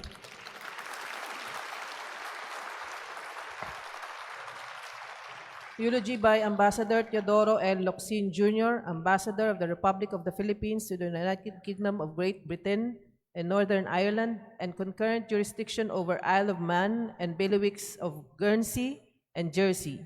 Special Envoy of the President to China for Special Concerns, former Secretary of the Department of Foreign Affairs, and former representative of the 1st District of Makati in the 12th, 13th, and 14th Congress. Thank you. As usual, something that Joe DeV would expect from me feels beyond my ability to do it justice. I balk to speak in this great hall where we members of Congresses past spent our most productive lives. But knowing how hard Joe himself worked to achieve the near impossible, with only his sad eyes showing the toll on himself, I cannot shy away from the challenge to honor him as he deserves by recalling those aspects of Joe it was our good luck and great honor to witness and luckier to be part of. Joe was and will remain the longest serving Speaker of the House and the best. And it wasn't by the grace of the powers that be at the time. It was because the best chief executives knew that only the best will get the hardest jobs done. Joe got the most important legislation passed by Congress to this day. To name a handful, the strictest anti-money laundering law in any statute book in the world, the reacquisition of Philippine citizenship law, allowing fellow Filipinos to have a better life in countries of strangers, and yet retain Philippine citizenship and still get Philippine protection outside its jurisdiction. It is not that the Philippines is feared, but that Filipinos are deeply respected as caring, dependable, and dedicated workers, especially in times of peril. Filipinos stayed in Kuwait when it was taken over by Saddam's armies to protect their employers' properties. There were other key legislative proposals Joe passed or buried. With an approving wink of his eye, he let Ronnie Zamora and I mangle a Wall Street legislative proposal to turn bad debts into tradable securities guaranteed to fail. A suicidal proposal to trade defaulted debts worth less than nothing and yet turn a profit. Between us, Ronnie and I alternated in arguing for and against a provision, against, and for the next one. We came up with a bill in which every paragraph was contradicted by the paragraph succeeding it. And summa total, the final bill was unimplementable, and yet it sailed through the Senate. Wall Street remained clueless and was even a bit impressed. Joe smiled at our work. One result of these endeavors under Joe's leadership was that after the 2008 global financial crisis, triggered by Western financial scams that left economies worldwide flat on their backs, the Philippines, under President Gloria Macapagal Arroyo, was named by the World Bank IMF as the best performing economy in the 2008 global financial crisis. Thank you, Joe. Thanks to you, our country dodged the worst advice imaginable that no one asked for except Wall Street manipulators. The rest of the world took it in the chest. International finance has not fully recovered. Joe was as clever in getting the right things done as in stopping dead in their tracks the worst things from happening, and yet still looked cooperative. He was never wrong. He never sought credit, but gave it to the House. Joe was never combative, yet he never lost a single fight for the good of our country. He did not do so well in saving himself, but he brought out the best in others, including those who opposed him. He never flinched from doing the right thing despite bad consequences for himself. Joe was eventually removed as Speaker, although he had done nothing wrong, but he took the punishment with good grace. It was all part of democracy, which Winston Churchill described as the worst form of government except for all the others. His fate sealed, Joe asked only for the remains of the day of his ouster to pack up his things in the office. One day. This was objected to. Joe had to be out that very day. Someone insisted. There is something to be said for pedigree in politics. For this rudeness, the very proponent for Joe's ouster, a dynast, declared that he would rather have Joe stay Speaker than oust him in the worst possible taste.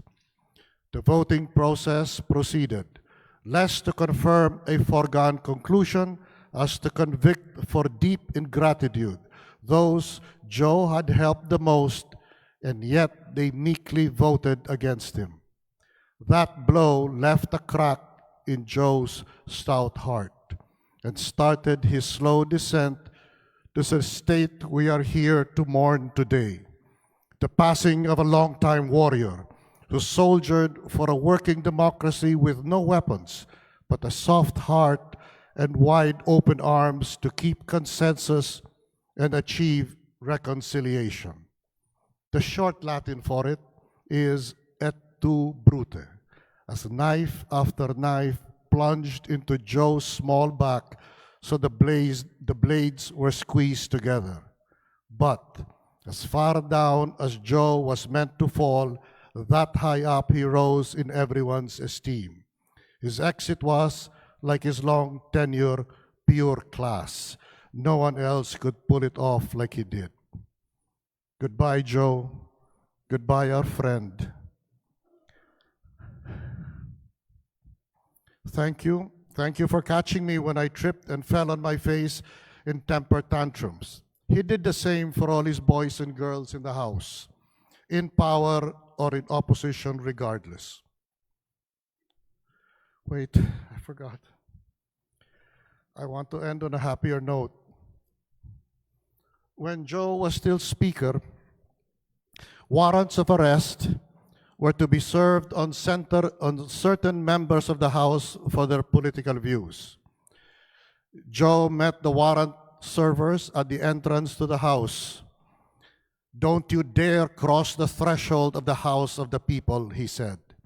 The warrant servers stopped, but made it clear that when Congress adjourned for the night, they would arrest the names on the warrants as they left the building. But Superman never left the building. Speaker Joe declared that the targeted congressmen would live, work, and sleep in the Speaker's quarters and dine in the Congress lounge. There they would stay until the warrants were withdrawn. I have more stories, but no time to tell them. My good friend, our good friend, must leave. He had been there and done it all. He told his doctors that no extra efforts be made to keep him alive. Tita Gina told my wife. The next morning, I was stunned to read in Facebook that Joe had died. I guess he was tired.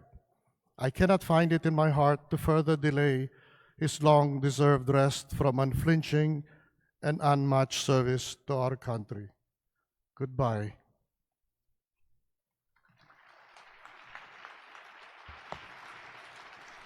Eulogy by Honorable Benvenido M. Abante Jr., Representative of the 6th District of Manila in the 13th, 14th, 19th, and 20th Congresses, Minority Leader in the 19th Congress, and Deputy Speaker in the 18th Congress.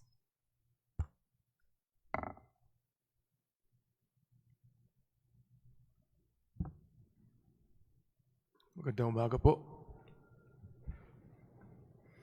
Baka ito ang pinakamahabang eulogy na ibibigay ko. At any rate, to many, death is one dreaded reality in life. But no matter what we would want to do and what we would want to be, the truth remains, according to the book of Ecclesiastes, to everything there's a season and a time to every purpose under the heaven. A time to be born and a time to die, a time to weep and a time to laugh and a time to mourn. And the question is, according again to the book of Ecclesiastes, what profit hath he that worketh in that wherein he laboreth? Manong Joe, our Speaker, Jose Claveria de Venecia, as we pay our last respect to this great man of our country, I could not help but recalling his life as an honest and truly accountable public servant, as a gaseous statesman, a seasoned parliamentarian, a gentle peacemaker, and a visionary architect of unity, to name a few. I find it very relevant, especially in the light of the political and economic climate that our country and our people are in today, to emphasize the enduring legacy that Speaker de Venecia left behind, that I want to pose as a challenge to all, specifically to us, public servants and young leaders.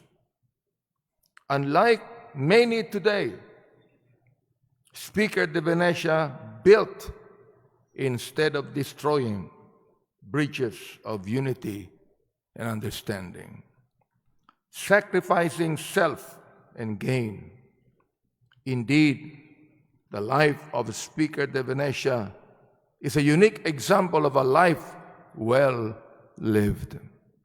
Born in Dagupan, Speaker de Venecia grew up in Pangasinan, a province that would remain the center of his political identity.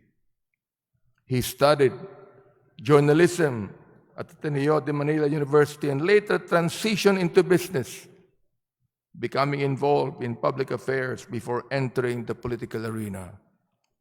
As a businessman, Speaker de Venecia pioneered overseas contract work for the Filipinos, where he was one of the first Philippine prime contractors in the Middle East and North Africa in the mid-1970s. He hired Filipinos for his companies and engaged in port operations in Saudi Arabia, agriculture in Africa, and mass housing and oil exploration in the United Arab Emirates. His Middle East initiative was followed and later led to the employment of millions of Filipinos. In the 1970s, he initiated an oil and gas exploration program that led to the first oil and gas strikes in offshore Palawan. Even at the height of the national leadership, he never lost sight of his roots, often crediting his birthplace or instilling in him discipline, resilience, and a deep respect for community. Speaker de Venecia's first stint in politics was in 1961 when he became a spokesperson for the then presidential candidate, Diosdado Macapagal. During the presidency of the late President Ferdinand Edelin Marcos, he was in the diplomatic service as Minister Economic Counselor from 1966 to 1969. He was also posted to the Philippine Embassy in South Vietnam as Press and Economic Counselor. May I remind everyone that he became one of the 10 outstanding congressmen before martial law in the Philippines was declared. As a member of the House of Representatives, he continued to earn an unprecedented distinction in Philippine history that reflected the nation's enduring trust in his leadership. He became the first, and perhaps the last, to hold the speakership of the House of Representatives 5 times in separate terms. This feat of a Speaker de Venecia demonstrated his personal touch across political lines and affirmed his ability to unite leaders, build consensus, and steer the House even in adverse situations. Known as a bridge builder, Speaker de Venecia organized coalitions that promoted cooperation rather than conflict.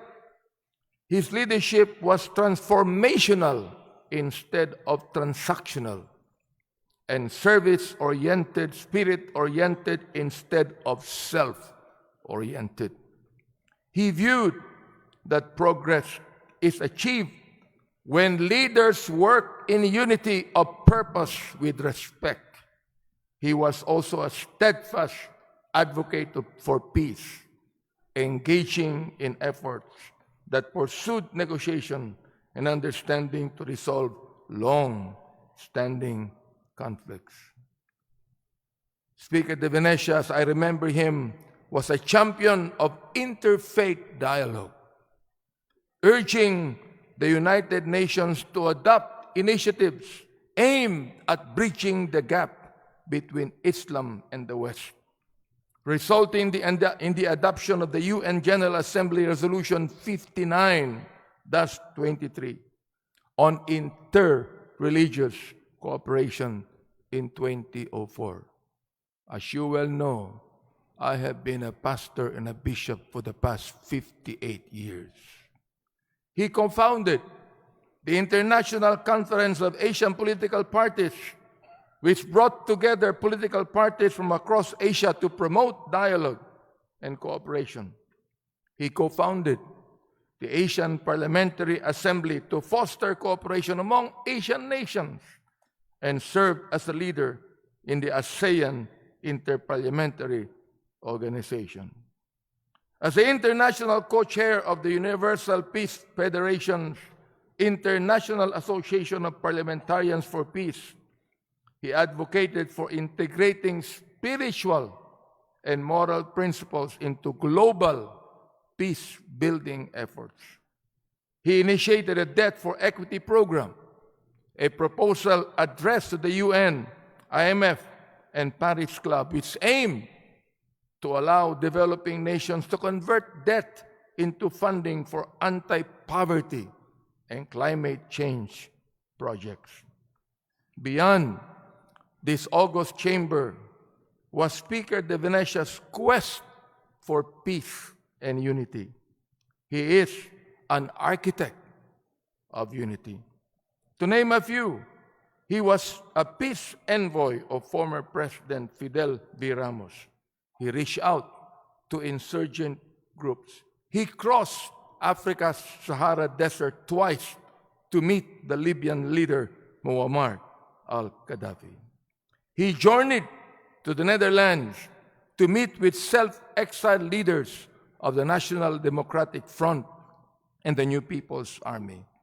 He was the first Christian leader to enter Mindanao's Camp Abu Bakr in November 1997 and opened peace negotiations with the Moro Islamic Liberation Front.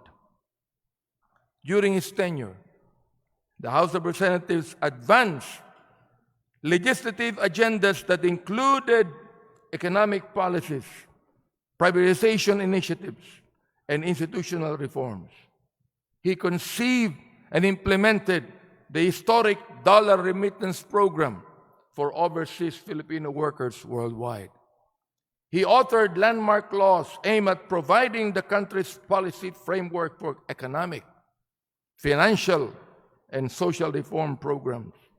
Among these are the Build, Operate, Transfer Law, which has become a model for other developing countries, the Basis Conversion Law, which has transformed into special economic zones the U.S. military bases, particularly the Subic Naval Base, Clark Air Base, and Camp John Hay in Baguio City.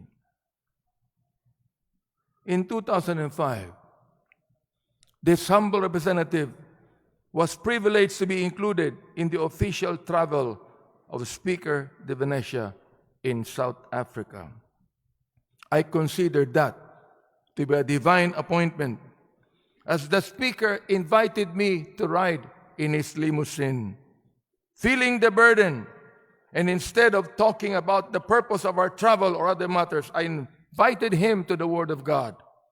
In all humility, he opened his heart, confessed his sins, repented of his wrong belief, and with us kneeling together inside that limousine, he accepted Jesus Christ as his personal Lord and Savior. I am glad that I became a part of the Speaker's spiritual life. I first encountered the esteemed House Speaker Joe de Venecia in 1992 while I was serving as Councilor of Manila under the Lakas and UCD party, with former President Fidel Ramos leading the party. At the time, I was in my early 40s, while Speaker Joe DeV was in his mid-60s, 50s. Even though I was just starting in the realm of politics and public service and was a fundamental Baptist pastor, this did not hinder my ability to learn and understand the political landscape of our country. In 1992, I served as the Lakas and UCD NCR chairman, frequently finding myself in the company of our former President Fidel Ramos and House Speaker Joe de Venecia. Through my interactions with them, particularly with Speaker Joe DeV, I observed a sincere concern they had for individuals like me, whom they believed possessed leadership potential and had been blessed with the gift of both theology and government. The time I spent with Speaker Joe DeV was pivotal in shaping my political career and journey. He genuinely regarded me as a younger brother and provided valuable guidance on public service and strengthening our political party. Today, in politics, loyalty is a rarity. And I'm so glad I still believed in loyalty. I'm so glad I still believe in personal friendship, not political friendship. Since my return to Congress in 2019 until now, I frequently reflected on the advice and support of the Speaker that offered me. I can confidently say that he is an outstanding public servant the finest House Speaker, and highly skilled in legislative processes. He is not after self-glory. He acts as an educator and guide. He is a dependable and trustworthy leader, and his model deserves emulation. His vision for our country's change and progress is a flame and beacon that will always live in my heart and mind. To our Speaker, I am his personal friend, brother, family, and above all, protege. This is not farewell, but rather an expression of gratitude for the time our nation had JDV. He was a true asset and a gift to this country, serving as a House Speaker who championed legislation that serves the interests of all Filipinos and will continue to benefit generations to come. Maraming salamat, Speaker Joe de Venecia. In closing, let me put a challenge to everyone here today. Mr. Speaker, my dear colleagues, mga kababayan. The good book tells in Matthew 5:9, and I quote, "Blessed are the peacemakers, for they shall be called the children of God." End of quote. There are moments in the life of a nation when God raises up a man not merely to hold office, but to hold the line. Joe de Venecia held that line. He held the line when institutions trembled. He held that line when democracy was tested. He held the line when easier paths tempted lesser men. And today, we do not stand in sorrow alone. We stand in gratitude. Because this man did not simply pass through history, he left his imprint upon it. For more than 6 decades, he walked that rugged road of public service. And when he took the gavel as Speaker, not once, not twice, but 5 times, as a speaker among speakers, Speaker Joe was primus inter pares, first among equals, because he did not treat his office as a symbol of power. He treated his office as a sacred trust.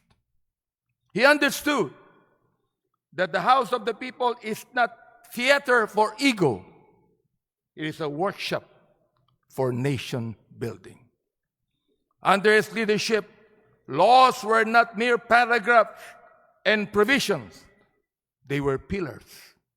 They were the foundations for growth, for enterprise, for workers abroad, for economic stability, and for national dignity. He believed that a strong economy was not an abstract theory. It was bread on the table. Tuition paid, dreams made possible. But let me tell you, what truly set him apart? It was not just his intellect. It was not just his longevity. It was not even his legislative legacy. It was his courage to pursue peace. When peace was unpopular, when others shouted, he negotiated. When others accused, he convened. When others built walls, he built bridges among the divided. And it takes courage to build bridges, because bridges require listening. Bridges require humility. Bridges require faith that even adversaries are still human. He built bridges and crossed them. He pursued reconciliation. He dared to believe that dialogue could disarm that what bullets could not. That is not weakness. That is conviction wrapped in compassion. And as the scripture declares, blessed are the peacemakers. Blessed are the peacemakers, not the warmongers, not the opportunists, not the silent bystanders, but the peacemakers. Sa ating mga kababayan, to my colleague, I stand here as a son in this house that Speaker Joe helped build. I served during his speakership. I watched him navigate storms without panic. I sought his counsel when the winds grew strong. Over time, what began as a professional respect became something deeper in this house. He became my mentor, my steady voice, a fatherly presence. He taught us that politics without principle is pointless. That power without a moral compass will lead to disaster. He believed Congress must be strong, not for itself, but for the people. He believed institutions must endure, not for pride, but for posterity. He believed the Philippines must stand tall, not in arrogance, but in dignity. And he carried that belief beyond our shores. He elevated Asia's voice. He convened parliaments. He championed dialogues among faiths. He placed the Philippines in conversations about peace that reached far beyond our shores. Experience has taught us that the arc of history does not bend on its own. It bends when leaders refuse to let it remain crooked. Speaker Joe placed his hands upon the ark. He pulled it toward progress. He pulled it toward reconciliation. He pulled it toward hope. Now, the gavel is silent, but his example is not. The Apostle Paul said, I have fought a good fight. I have finished my course. I have kept the faith. Yes, he fought. Yes, he finished. Yes, he kept the faith. If indeed he received Christ as his personal Savior, may I tell this to you right now and to tell him, our loss is heaven's gain. Thank you very much.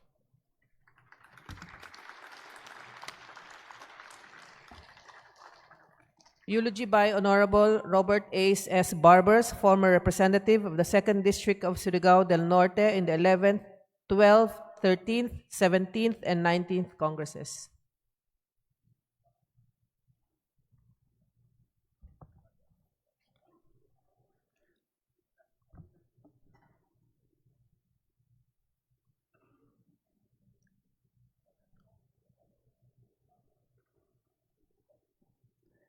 To Honorable Speaker Faustino Boji D.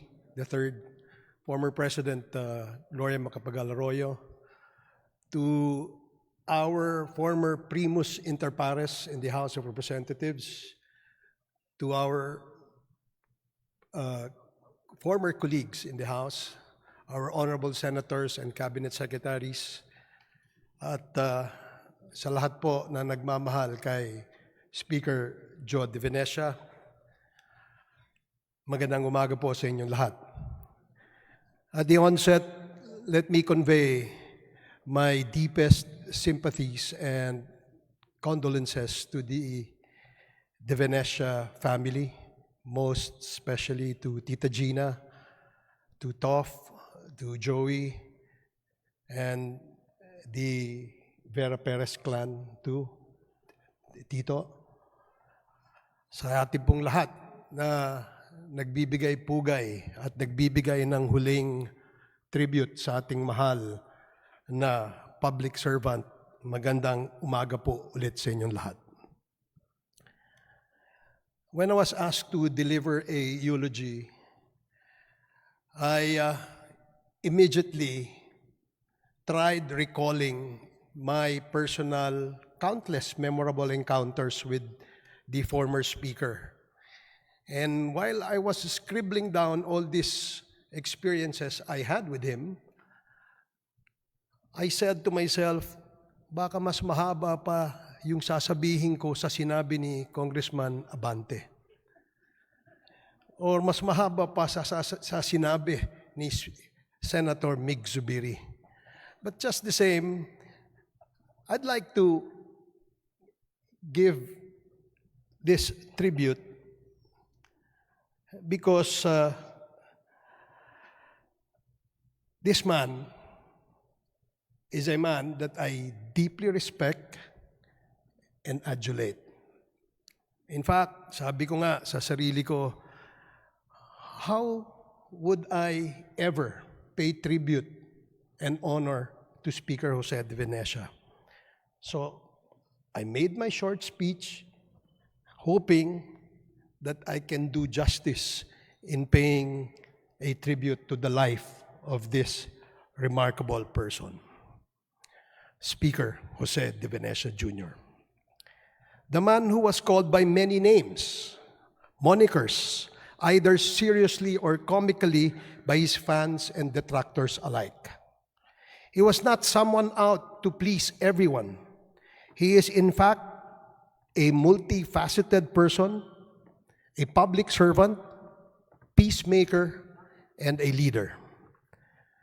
Being way ahead of his time, he was often misunderstood. He was called Joe de Bola for his seemingly endless narratives and stories. Honestly, he just merely wanted to share his experiences, broad knowledge of history, geography, politics, and almost everything else, and impart lessons to those who have time to listen. He had so much to share, to talk about and teach. He was so selfless that he would counsel anyone who would seek him out. He was also dubbed the Yoda, the Grand Master of the Jedi Order in the Star Wars saga, for his wisdom and impeccable leadership. It was to me a compliment for his articulateness, indeed a rarity nowadays. Truth to tell, walang masamang tinapay at malisya sa katawan ng taong ito. He always meant well. Saan ka na? May mga congressman nga na magde-deliver ng speech dito sa plenary. All of a sudden, the speaker comes down from his office, tries to patiently and intently listen to the speeches being delivered. The only difference was the speech that was delivered was a speech insulting the speaker.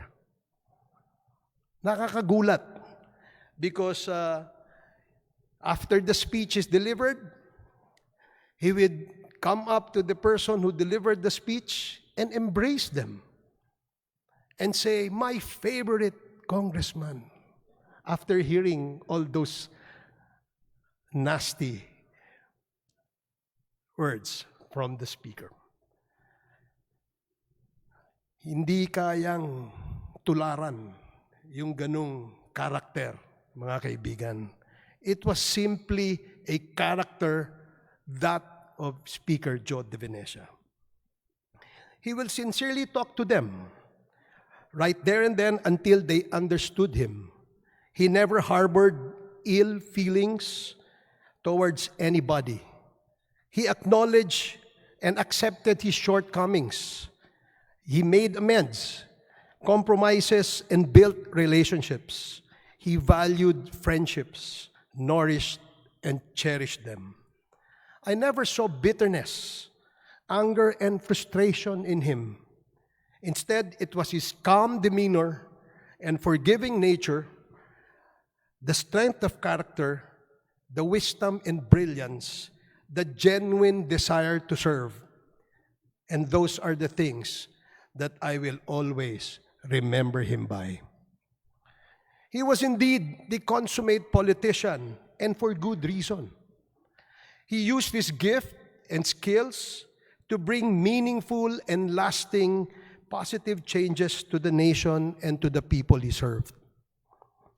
He united a divided Congress with his Rainbow Coalition and Sunshine, eventually Sunshine Coalition, where the Spice Boys was pretty much a part of. My Kuya Migs was very much active during the time. His consensus building style of leadership resulted in pieces of legislation that continue to shape the nation's landscape, economic landscape today. The Build, Operate, and Transfer Law, the Central Bank Act, the Bases Conversion and Development Act, and the creation of economic zones that fuel jobs and investments are just but some of the notable laws he authored. As Speaker of the House, he served as the wingman of then-President Fidel Ramos. Together, they anchored the country on solid economic and political foundation that brought peace, stability, recovery, and prosperity, emerging as we were from a tumultuous era in the country. He was a pillar of good governance, a legacy worth emulating. To many, he was Speaker of the House of Representatives.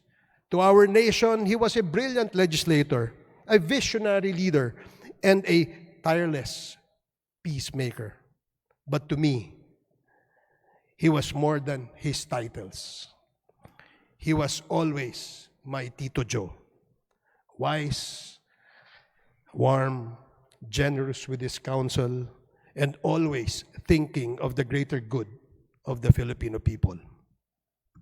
He was to me, in many ways, one of the best presidents the Philippines never had. For 5 remarkable, unprecedented terms as a speaker, he steered the House with steady hands and a clear vision. In times of political turbulence, he always built consensus where there was conflict. He understood that leadership meant listening kahit sa amang panig ka ng politika, sa oposisyon man o kaalyado ka. Under his stewardship, the House became not a battleground of egos, but a forum for ideas. He professionalized the institution, strengthened its independence, and always made sure that the legislative agenda moved with purpose and direction. His command of policy, parliamentary procedure, and political diplomacy was unmatched. He did not just preside, he led. On the global stage, he was larger than life. Respected not only as a Filipino leader, but as a global statesman who understood that our country had a role to play in the community of nations. He dreamed big dreams for the Philippines, dreams of progress, stability, and unity. His legacy lives not only in the laws he authored or the institutions he strengthened, but in the lives he touched, the conflicts he helped resolve, and the generations of leaders, future leaders he mentored. Maraming salamat, Tito Joe, for your guidance, your friendship, and your unwavering love for our country. To me, your life was a blessing to the Philippines and all of us who were privileged to know you. Paalam, mahal naming kasamahan, pinuno, at tunay na kaibigan. Your wisdom, will echo in our halls of government, and your example will continue to inspire us to lead with courage, integrity, and sincerity. I have always been reminded by a humorous quotation that I found in a cemetery. It's an epitaph that goes something like this. Mga kaibigan, ako ngayon, ikaw naman bukas. Maraming salamat, Tito Joe. Hinding-hindi ka namin makakalimutan. Maraming salamat.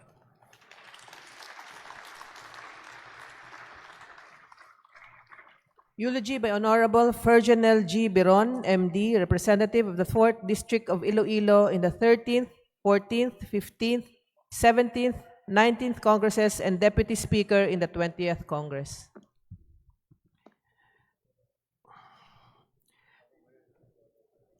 To the bereaved family of our beloved Speaker, the late Jose Manong Joe de Venecia Jr., Congresswoman Manay Gina de Venecia and children, Speaker Boji D., former President Gloria Macapagal Arroyo, colleagues in the House and in the Senate, fellow public servants, ladies and gentlemen, magandang tanghali po sa inyong lahat. Today, we gather to celebrate the life and the legacy of a great man, that is Speaker Jose de Venecia Jr. This marks a special day as well for the House of Representatives to give distinction to a man that gave honor to this great institution. His tenure as Speaker of the House for 9 congressional terms is unprecedented. He is a man that inspired countless leaders of this House and our nation, including this representation. He is a strong and innovative leader who stood by the solid principles of leadership, governance, and democracy. When I entered the House of Representatives in 2004, as a first-term congressman in the 30th Congress, I had a distinct privilege to secure the support of then Speaker Joe DeVie to push for the passage of my pet bills, which eventually became landmark laws of this land, namely Republic Act 9502, or the Cheaper Medicines Law, and Republic Act 9711, or the establishment of the Food and Drug Administration. When I got reelected in 2007 for my second term in the 40th Congress, I am extremely grateful to Speaker Manong Joe for having entrusted to me the chairmanship of the powerful Committee on Legislative Franchises. During those years under the stewardship of Speaker Joe, he was sensitive in teaching and guiding new and young legislators in navigating through the works of Congress. I would not have grown and honed my skills in Congress without the personal contribution and mentoring of Speaker Joe. Early in my tenure as congressman, I had the privilege to join Speaker Joe in various official visits abroad, a learning opportunity that made me what I am today as I served my 6th term in this House. We shall always remember Manong Joe, not just as a politician, but as a statesman in every sense of the word. As Speaker of the House, he led with a vision that went beyond party lines. As a human being, he is kind, compassionate, and above all, he was forgiving. Manay Gina, on a personal note, as one of those very few congressmen who remained with Manong Joe in the last hours of his speakership in 2008, we will miss him so much. But we are very hopeful that as we claim the promise of the Almighty, we will see each other again, because it is only in death that we are born to eternal life. Thank you.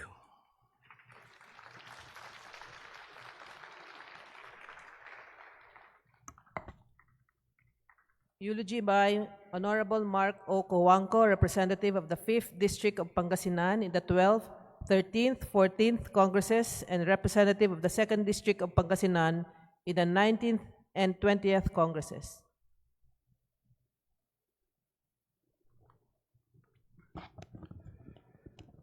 Firstly,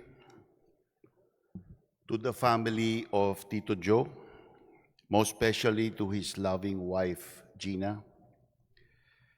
From my entire family, my siblings, Representative Jaime, former Representative Kimi, my wife, and most especially, Tita Gina's good friend, my mother, Gretchen. Condolence. Nakikiramay po kami sa pagkawalan ninyo ng mahal sa buhay, si Speaker Joe de Venecia. To be sure, we both emanated from very different political backgrounds. When my father, Danding Cojuangco, ran for the presidency in 1992, JDV was on the other side, supporting then DND Secretary Fidel Ramos as his candidate. And yet, attitudes between each other remained extremely civil. Maybe because they had been together as friends and acquaintances since the old 7th Congress of the late 1960s and early 1970s. And Gina was Mom's good friend. After the Ramos presidency, JDV ran for president in 1998, but lost to Erap Estrada. I observed him as sad at that time. But I noticed that he and my father had more to talk about. Probably as elder statesmen, their attention became more focused on the long-term good of the country as more urgent concerns. Following this loss, JDV again ran for the 12th Congress, which began in 2001. It was during this Congress that JDV and fellow colleagues Amado Espino, Conrad Estrella, Art Celeste, Hener Tulagan, and myself became the Pangasinan bloc in Congress. We were all first-termers, but we had a veterano leader in Joe de Venecia, who showed us the way and became a mentor and tatay to all of us. Pati si Speaker Boji D, yan kabats po namin 2001 sa 12th Congress. Anak din yan ni Joe de Venecia. Migsubiri, Win Gatchalian, all here in Congress under the leadership of Joe de Venecia. Even if I did not hold the same political beliefs and held different philosophies on national development policy. And I disagreed a lot with Speaker Joe. One thing I felt deeply is that through it all, even though in a position of power, Speaker JDV was extremely kind to me. And I will never forget him for that. Thank you, my Speaker, Joe de Venecia. Joe's way was always to try and get consensus. Hence, this era was marked by all kinds of coalitions, most notably the famous Rainbow Coalition, which will forever be identified with its creator, Speaker JDV. He was the country's consensus builder to a fault. God bless all your good intentions, Speaker Joe. You taught me to more than just hear, but also you taught me how to listen.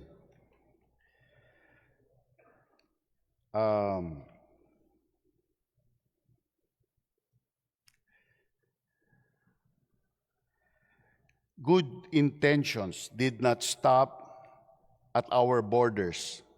Speaker Joe was intensely involved in foreign affairs.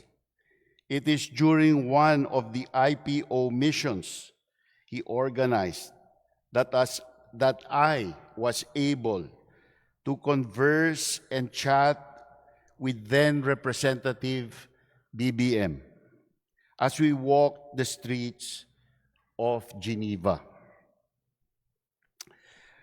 Ngayon, nararamdaman na natin lahat ang kahalagahan nito as the Philippines enters the world stage in world geopolitics. And so, as all things eventually come to an end, his leadership was challenged in February of 2008. I am thankful that during this challenge, I was able to, even in a small way, reciprocate with the kindness Speaker JDV had always shown to me. I voted for him to remain Speaker. And although JDV lost the speakership that day, I thank God that he was happy with me. Now he is gone to us all. But I am sure that he and Dad are watching over us now. Happy that we are having conversations about the future of their beloved country, the Philippines. Happy that we discuss, challenge, and test each other. Happy that we form coalitions. Thank you, Speaker Joe, for mentoring me and for being a friend to my father. I will miss you, my Speaker Joe de Venecia. Eulogy by Honorable Neptali M. Gonzalez II, former Majority Leader in the 11th, 12th, 15th, and 16th Congresses, Senior Deputy Majority Leader in the 14th Congress, and Deputy Speaker and Representative of the Lone District of Mandaluyong City in 10th, 11th, 12th, 14th, 15th, 16th, and 18th Congresses. Today, I have the privilege of honoring the life and legacy of Jose Joe de Venecia Jr., an exceptional statesman, a bridge builder, a steadfast servant, a magnificent diplomat. He stood at the center of Philippine democracy for many years with a purpose. As Speaker of the House, his trademark was about leadership that was not about division, but about unity. He brought together differing voices and tempered conflict with wisdom.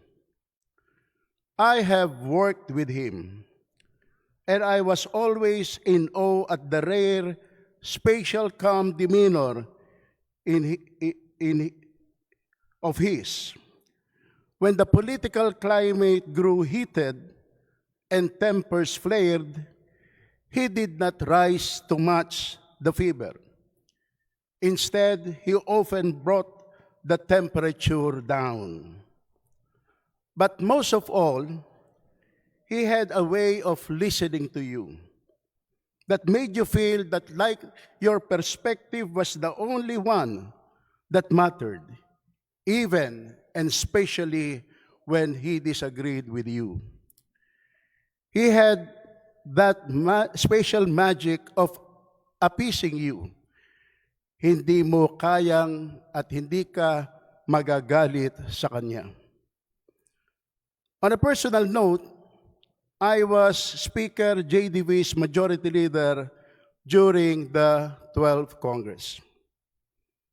Sa mga mabibigat na prioridad na panukalang batas na nasa plenaryo, wala siya doon sa taas. Siya ay nadito sa baba. Siya mismo ang sumisigurong maayos at mabisa ang pagtatalakay nito. At matiyagaan niyang kinakausap ang mga taong lumalaban dito. On a lighter note, isang beses ay tinawag ako ni Speaker Joe sa kanyang opisina para i-brief siya sa mga mahalagang panukalang batas na tatalakayin na sa plenary. Marami ito. Kaya ang ginawa ko, yung mga materials ito ay pinagsama-sama ko sa dalawang expandable envelope. Pumunta ako sa taas, bit ko to, at pinasok ko siya doon sa kanyang maliit na opisina, maliit na room, kung saan ay merong kama. Doon siya nagpapahinga pag siya ay napapagod na. And during this time, siya ay nakahiga, and I was briefing him. Mahaba ang aming pag-uusap dahil mahaba yung aking daladalang mga materyales. And when I was through briefing him, tumayo na siya. Sinuot niya yung sapatos niya. Sinuot niya yung barong niya. At magkasama kaming lumabas doon sa maliit na kwarto, palabas, papasok sa kanyang main na kwarto. Kung saan 8 hanggang 10 congressman ang nag-iintay sa kanya. At nakita kaming palabas doon sa kwarto, so nakatingin sa amin, but mainly, sinisipat yung dalawa-dala kong brown envelope. Ganyan kakapal bawat isa, ganyan kakapal. Kilala naman ako ni Speaker Joe, Manay G, na ako'y mapagbiro, pilyo. Hindi ko matiis na yung sitwasyon na yun na hindi magbiro. Ang ginawa ko, nakatingin sa akin mga congressman na ito, speaker naman, kasunod ko, tumalikod ako sa kanya. Hinarap ko siya, sabi ko, hawak-hawak ko yung aking mga envelope. Sabi ko, Speaker, maraming salamat dito. Maniwala kayo si Speaker, hindi malaman kung ano gagawin. Yung, gumanon siya dahil nakita niya yung mga congressman na nakatingin sa amin at yung implikasyon na sinabi kong nagpapasalamat ako doon sa dala-dala kong mga brown envelopes na yun. Si Speaker, hindi naman magagalit sa akin yan dahil kilala naman ako niya mapagbiro. Talagang may pagkapilyo ako at marami sitwasyon na medyo may pagkasalbahe akong magbiro. After I became a widower, I met my wife, Queenie, congresswoman ngayon, sa 12th Congress. Speaker Joe and Manay Gina were among our wedding sponsors. They took care of us. At masaya tuwing nakikita kami ni Speaker Joe na magkasama ni Queenie sa mga tao na karirinig, proud siyang sasabihin, ako ang matchmaker nitong dalawang ito. To me, he was not just a matchmaker. He also embodied the principle that being a peacemaker is not a sign of weakness, but the ultimate expression of strength. JDV walked through the corridors of power in these halls with soft shoes and steady hand, leaving behind a legacy of stability that will surely outlast many in the history of this house. May we honor him not only with our words today, but by continuing the work he believed. He believed in building bridges and relationship that reaches and stretch out from end to end like a beautiful rainbow, a rainbow coalition which was his original conception. Rest in peace, Speaker Joe, our Ninong JDV. Paalam. Your legacy will forever endure in the nation that you helped guide and in the people you truly inspired. Manay G, Ninang G, Tof, and to the rest of the De Venecia family, ang taus-puso at marubdob naming pakikiramay po sa inyo lahat.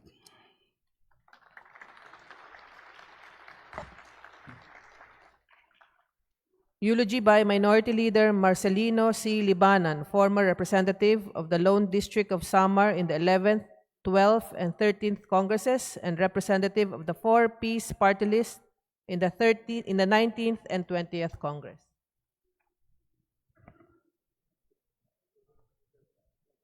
Congresswoman Gina de Venecia, Congressman Joey, Congressman Top, and the family of Speaker Joe de Venecia, Speaker Boji D, former President Gloria Macapagal Arroyo, former speakers, my dear colleagues, guests, ladies and gentlemen. Today, we gather to honor the life of a statesman, a mentor, and a builder of institutions, Jose de Venecia Jr., our beloved Speaker Joe, or JDV. He was more than a 5-time Speaker of the House.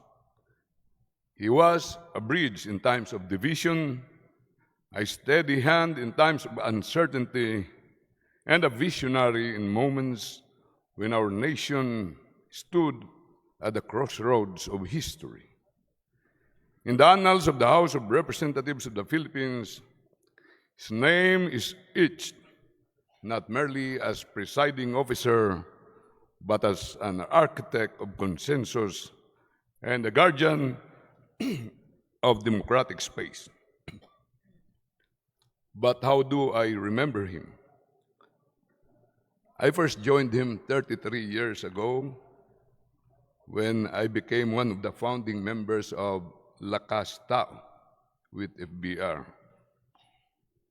I was also the Secretary General of Lakas Youth from 1995 to 1998, while he served as President of Lakas CMD. I eventually became his Secretary General in the same political party from 2004 to 2007, alternating with Senator Mig Zuberi. More than just statesmanship, Rainbow Coalition, and political genius, he had a strong desire to pass meaningful and timely laws. In the 12th Congress, while I was chairperson of the Committee on Justice, he called us for a meeting with the chairpersons of the Committee on Banks and Financial Intermediaries and Committee on Economic Affairs and impressed upon us the need to pass the anti-money laundering law within 2 months, warning that failure to do so would place the country on the Financial Action Task Force blacklist, which would result in stricter scrutiny from international banks, higher transaction costs, and declining investor confidence. We successfully passed the measure into law as Republic Act 9160, and the country was eventually removed from the gray list. He also called me to a meeting to push for the passage of the Alternative Dispute Resolution Law. This was filed in the previous Congresses, but this would not go through with the committee because this was considered to be anti-lawyer. Lawyers are trained for legal combat for 4 years, and here it is. We have a proposal for mediation, resolution, and conciliation. So Speaker Joe called me, can you possibly pass this, Nonoy? This is a very important piece of legislation.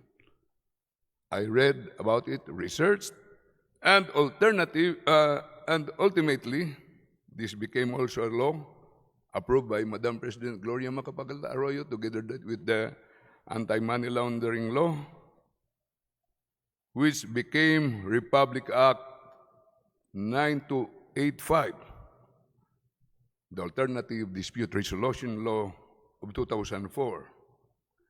And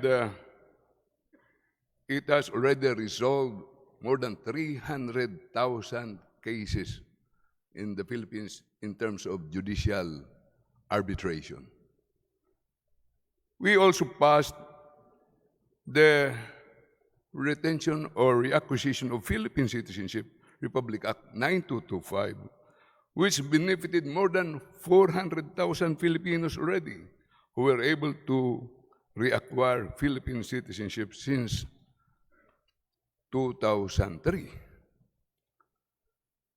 There are many legislations which we were able to pass in the 12th and 13th Congresses, but these 3 legislations are now part of the mandatory continuing legal education for Integrated Bar of the Philippines member to continue the practice of the law profession.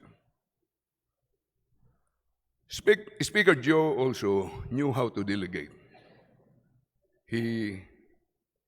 Some were assigned to international affairs, to his Rainbow Coalition. I was more assigned in the inner stability of the House. He believed in dialogue across party lines, across ideologies, across regions. Naniniwala siya na ang demokrasya ay hindi nabubuhay sa pamamagitan ng pananaig ng isa, kundi sa pamamagitan ng pagkakasundo at paggalang sa isa't isa. In moments when tempers flared and alliances trembled, he remained calm, looking 5 moves ahead, always asking, how does this serve the Republic? Hindi lamang siya Mr. Speaker. Siya ay naging gabay, tagapayo at minsan tahimik na sandigan sa gitna ng unos ng politika. Marami tayong natutunan sa kanya na ang kapangyarihan ay may kasamang pananagutan, ng liderato ay may kasamang sakripisyo, ng tunay na serbisyo para sa bayan ay para sa bayan, hindi para sa sarili. He taught us that leadership is not occupying a chair. It is about carrying the weight of the institution with dignity. Behind the public figure we knew stood a loving husband, father, and grandfather. To his beloved wife, Ma'am Gina de Venecia, and to his children, we offer you not only our condolences, but our gratitude. You shared him with the Filipino people through long nights, difficult seasons, and relentless demands of public service. The strength we saw in him was nurtured at home. The steadiness we admired was sustained by your love. While the nation honors his statesmanship, you mourn a husband, a father, a lolo. May you find comfort in knowing that his life was lived fully, honorably, and in the service of a grateful republic. Today, we bid farewell. We do not merely mourn the passing of a former speaker. We honor a man who dedicated his life to strengthening democracy, who believed that the House of the People must always reflect both the diversity and the unity of our nation. Speaker Joe's voice may no longer echo in these halls. His gavel may rest, but the institutions he fortified, the alliances he forged, and the leaders he mentored will continue to shape our republic for generations. Paalam, Mr. Speaker, maraming salamat sa tiwala, maraming salamat sa patnubay, maraming salamat sa iyong paglilingkod sa Republika. Hindi ka namin malilimutan. May you rest in peace, Speaker Jody.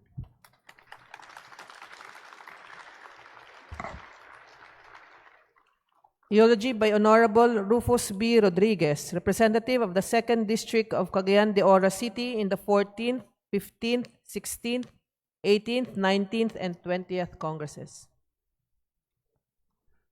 Thank you, Mr. Speaker. May I move that we ring the bell to request our colleagues to come back.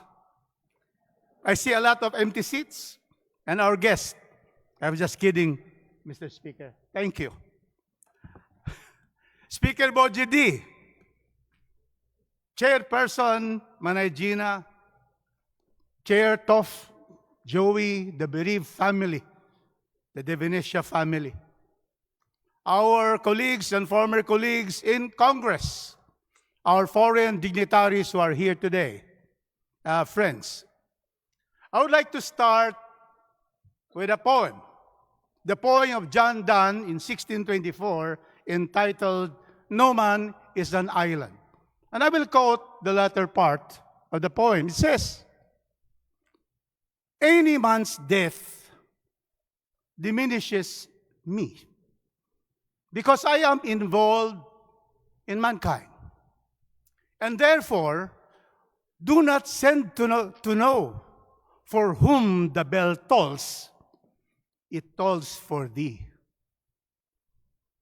Manay Gina, our distinguished colleagues and friends, the death of Manong Joe diminished me greatly. Not because I am a part of mankind, but because Joe touched my life. How I was his personal friend and assistant. And so, the bell also does not toll today for Joe, Manong Joe.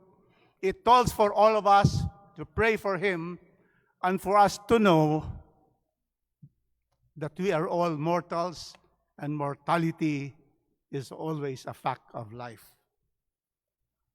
Speaker JDV is not only a Filipino citizen, but he is a citizen of the world. Speaker JDV was a Filipino statesman and a global Filipino. A statement. Thank you. JDV deserves our applause. As a statesman, he was elected in 1969 as a representative of the 2nd District of Pangasinan. Martial law was declared in 1972. 14 years of martial law. And when democracy was restored, the first Congress in 1987, Speaker JDV was elected back to Congress for the 4th District of Pangasinan. He's one of the few Filipinos who served in the last Congress of the 1935 Constitution and also served in the first Congress of the 1987 Constitution. He was therefore as a statesman. He was our 5-time speaker. And that is why everybody deserves to come back here, because we are honoring our 5-time speaker. And during his second term, he organized all the like-minded parties, because we are a multi-party system in a presidential system. And he therefore organized, second term, the Rainbow Coalition, making sure that all legislation would move fast and be quickly approved, and that was proven in the terms that he has as our speaker. On the fourth term, Speaker Joe also organized the Sunshine Coalition. So we have both the Rainbow Coalition with all the colors, the right and the left. And that was stated, of course, by Spice Boy, former Senate President, Mick Sabiri. And then, Rainbow was very well known already. And so, he organized the Sunshine Coalition. Now sunshine, to spread the sunshine to everybody. Therefore, these coalitions, the Rainbow and the Sunshine Coalitions, resulted in many measures benefiting the Filipino people. His last Congress, I was a neophyte, freshman congressman from the 2nd District of Cagayan de Oro in 2007. And therefore, I was able to serve our speaker briefly. And I remember he would call us with our minority leader, Ronnie Zamora. He would call us to the office after he won as the speaker in July of 2007. And then he talked to the minority. And he said, you are part and parcel of this Congress. There will be no discrimination against you. You see? That is why all of us were so happy. We were in the minority, but the promise of the speaker was that they will be treated equally, whether majority, minority, or independents. That's why in the August 2007 budget process, the minority received as much as the minority. And I was happy to tell our people, Cagayan de Oro, that we have this budget already. Debated August 2007, and then approved September here and went to the Senate. In other words, clearly, he is a speaker for all congressmen, not only a speaker of his party, but taking into interest all the representatives of their own districts to be able to help. He did so. And therefore, I could say that in this brief tenure that I had with him when he was speaker, we in the minority are very thankful to the speaker for giving us as a representative of our districts. He therefore led the passage as a statesman. He led the passage of more than 200 economic and social reform laws, including Build, Operate, Transfer Law, the Basis Conversion and Development Act of 1992, the new Central Bank Act, and the Philippine Economic Zone Act. These are clearly marks of a great statesman. Now, as global Filipino, Speaker JDV founded and launched the International Conference of Asian Political Parties in Manila in September 2000 to promote exchanges, cooperation among political parties with various ideologies across the spectrum in Asia and Oceania. This is to preserve peace, security, and stability in Asia. What was started by Speaker Joe DeVie in 2000 is now a robust international organization having 350 political parties in the region from more than 50 countries. With us today, and I'd like to acknowledge our chairman and co-chairman of the ICAP, the International Conference of Asian Political Parties. We have here with us the chairman, no less than the chairman who comes is the former Secretary of Foreign Affairs of South Korea. And we have with us Chairman Honorable Chung Yu-yong. Please stand. You came here all the way. Please stand.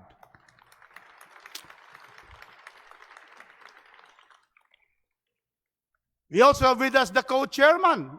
These are all the friends of Speaker JDV, and they continued with what was planted by Speaker JDV. We have also with us the Honorable Senator from Pakistan, co-chairman Mosahid Hossein Sayed. Please stand.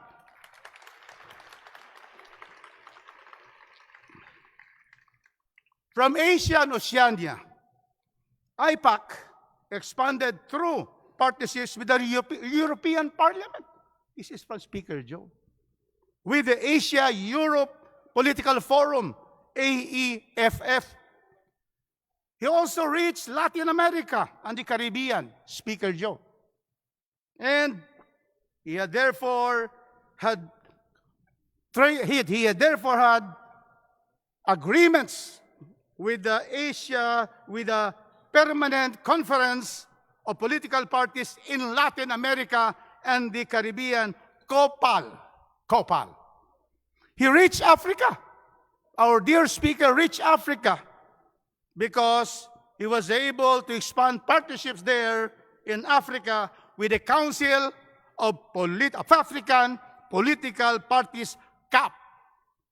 So therefore, this organization of the speaker is recognized by UNESCO and the Non-Aligned Movement Parliamentary Network, NAM-PN. And Speaker Judives, I'm proud as a Filipino because I attended these conferences in Nanning, China, Baku, Azerbaijan, Colombo, Sri Lanka, Kuala Lumpur, Malaysia, Istanbul, Turkey, and Tehran, Iran. And I saw this global Filipino always giving the opening statements because he was the founder of ICAP, giving us delegates from the Philippines that particular honor. And we are proud of Speaker JDV.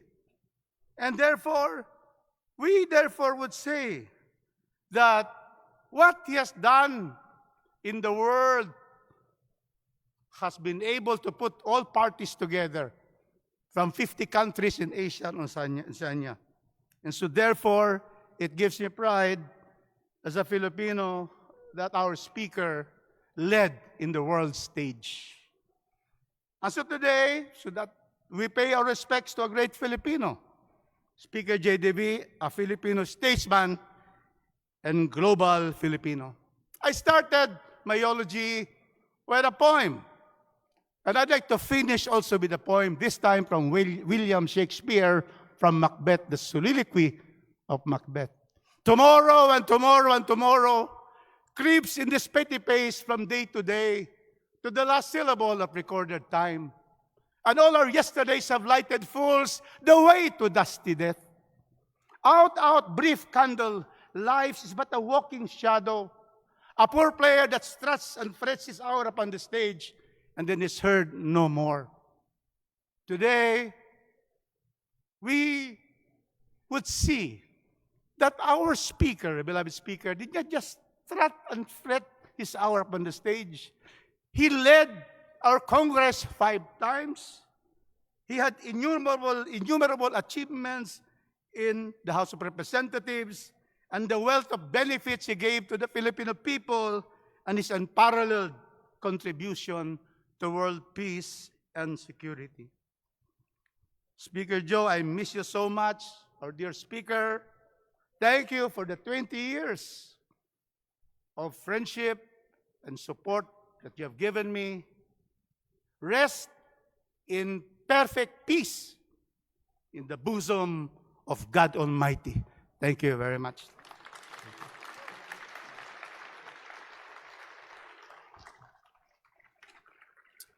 Eulogy by Honorable Chung Yu-yong, Chairman of the International Conference of Asian Political Parties Standing Committee and former Minister of Foreign Affairs, Republic of Korea.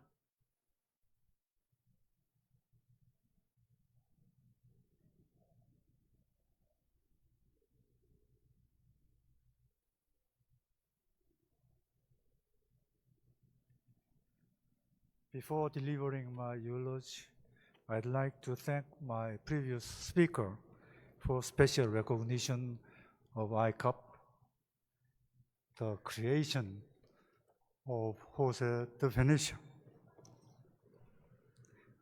and also his kind words about me and my colleague Musaid.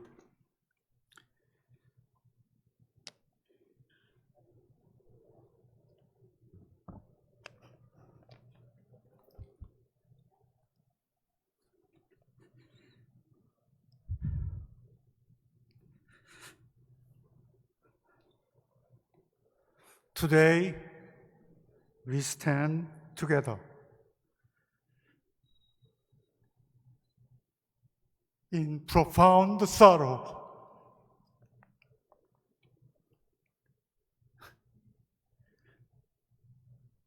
A star, a great star,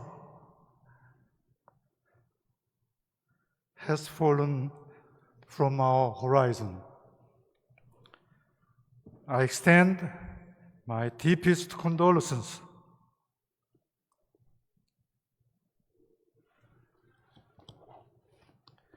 on the passing of His Excellency Jose de Venecia Jr., former Speaker of this House and founding Chairman of ICAP. Speaker de Venecia, or Chairman de Venecia, as known in ICAP family, was a towering statesman and a leader of rare wisdom and steadfast resolve. He was a guiding light whose vision, courage, and conviction, and tireless dedication shaped and steadied our path toward better life, advanced peace, and shared prosperity.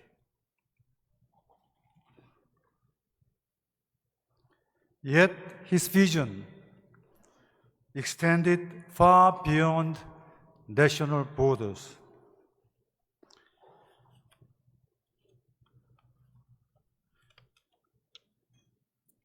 I was one of the dinner guests at his residence in the evening of February 8, 2008, when JDB was going through a difficult political crisis.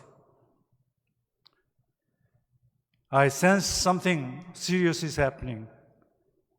I excused myself. I tried to excuse myself. But JDB insisted that I stay on. People came in and out. Phone calls were pouring in. And JDB, who was sitting next to me, calmly explained, kept updating me what is happening in Philippine domestic politics. What etched in my mind still is the composure, the dignity, and grace he has maintained and demonstrated throughout that evening. I saw a real statesman. With his passing, you lost a hero, a statesman, and a true patriot. With his loss,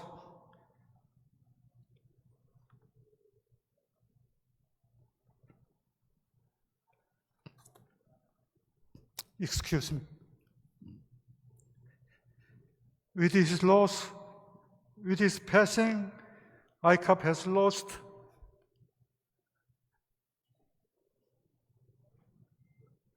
this is what I meant to do.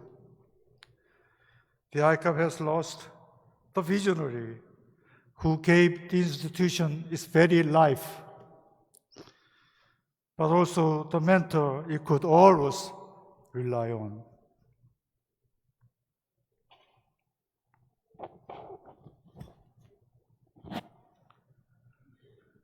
When ICAP was only an idea, I hope for dialogue, cooperation, and understanding among political leaders with different backgrounds. It was his vision that transformed aspiration into reality.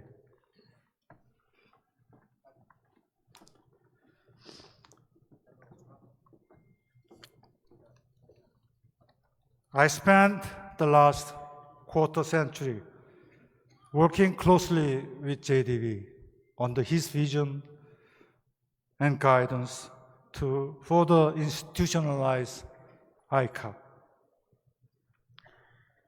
That period has been the most memorable and honorable and fulfilling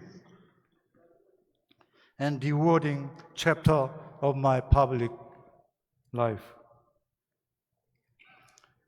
He was always several steps ahead of me, brimming with fresh ideas and boundless ambition.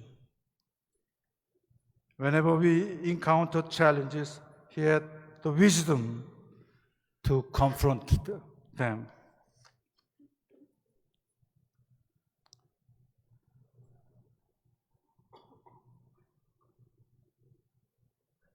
JDB believed that political parties, diverse in history and ideology, could still find common ground in the pursuit of peace, stability, and shared prosperity. That belief became the foundation which ICAP was built.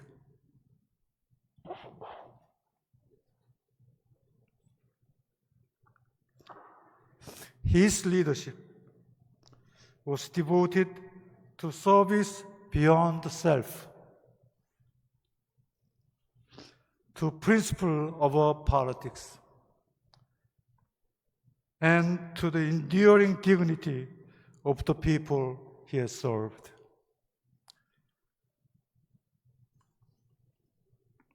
JDB led not with loudness, but with steadiness. Not with division, but with inclusion.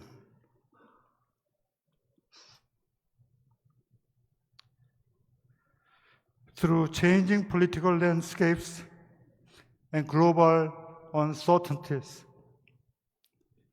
he remained constant, patient in negotiation, firm in principle, and unwavering in his commitment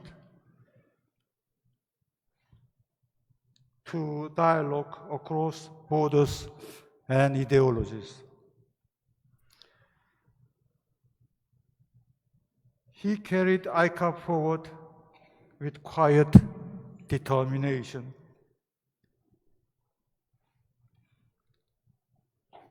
He nurtured relationships among political leaders and parties across Asia and beyond.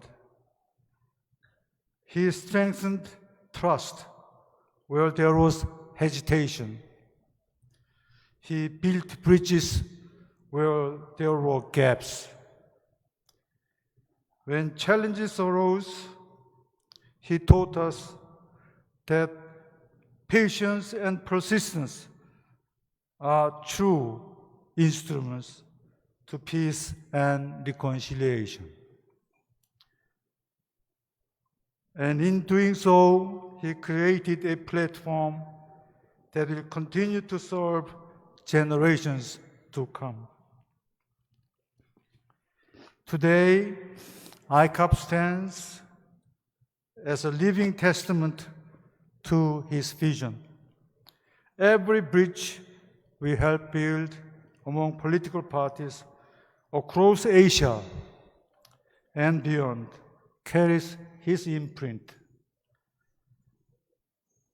His legacy is not only in the conferences convened or the agreements facilitated. It lives in the spirit of cooperation he cultivated. It lives in the friendships forged under the ICAP banner. It lives in the enduring belief that dialogue is stronger than discord. And it will continue to illuminate our future course. Today we grieve, but we also give thanks for his leadership,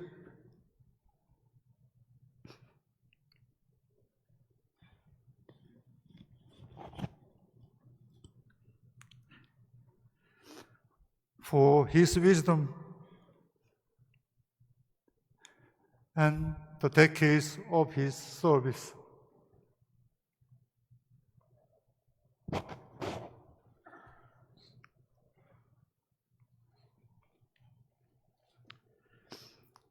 We honor a life dedicated not to personal ambition,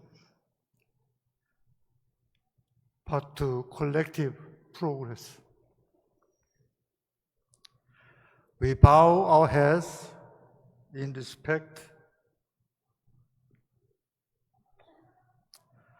and in solemn remembrance.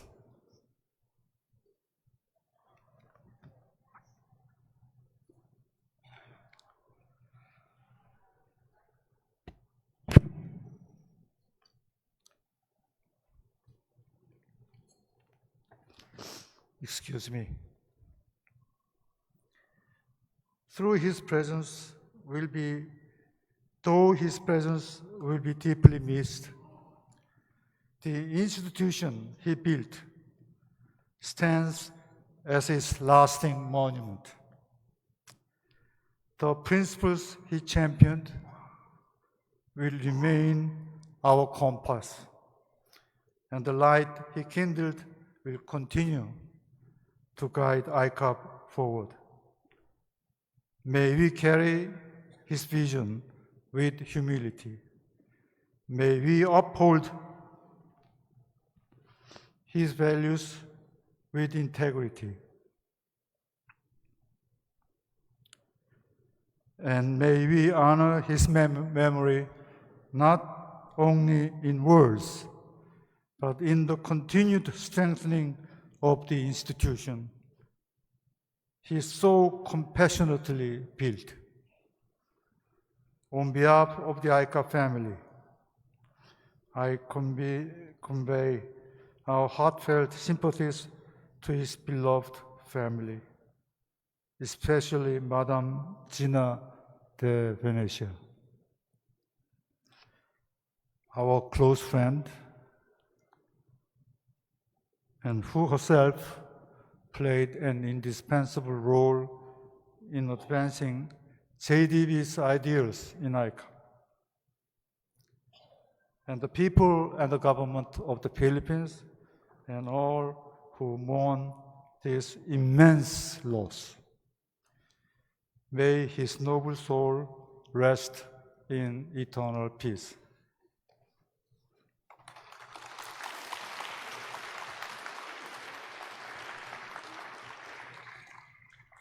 Eulogy by Honorable Mushahid Hussein Sayed, Co-Chairman of the Standing Committee of the International Conference of Asian Political Parties, Chairperson of the Asia-Europe Political Forum, and Special Rapporteur of the Standing Committee, Chairman of the Senate Defense Committee, Pakistan.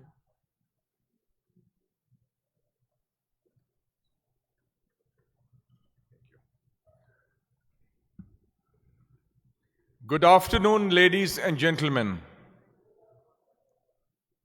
In the name of the Almighty, the Lord of all mankind, Your Excellency, the Honorable Speaker of the House of Representatives, Faustino Boji, G.D.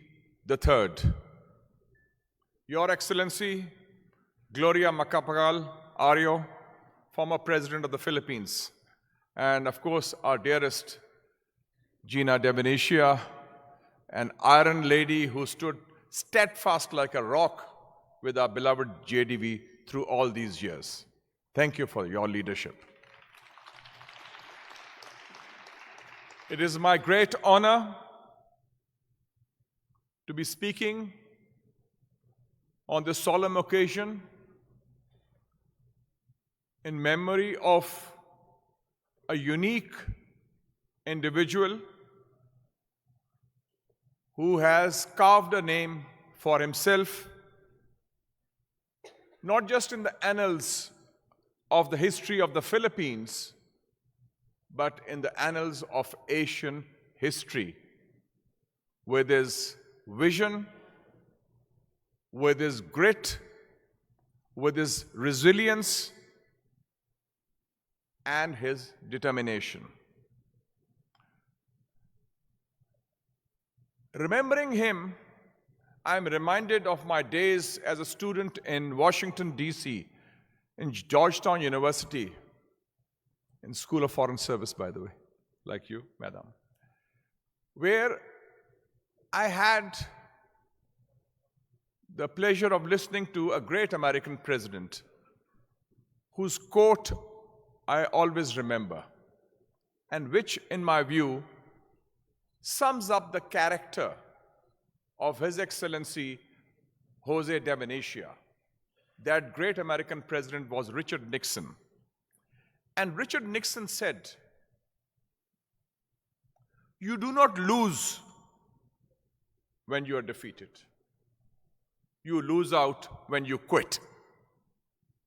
And that was JDV. He never quit. JDV was not just the Speaker of the House of Representatives of the Philippines on 5 different occasions. He was many lives rolled into one. Journalist, diplomat, businessman, author, parliamentarian, statesman, and above all, a builder. Builder of coalitions, builder of peace, and a builder of institutions. ICAP, of which I have the honor to be the co-chairman, along with Chairman Chung, who is the chairman, International Conference of Asian Political Parties. And look at the vision and the grit and the creativity of that gentleman, JDV.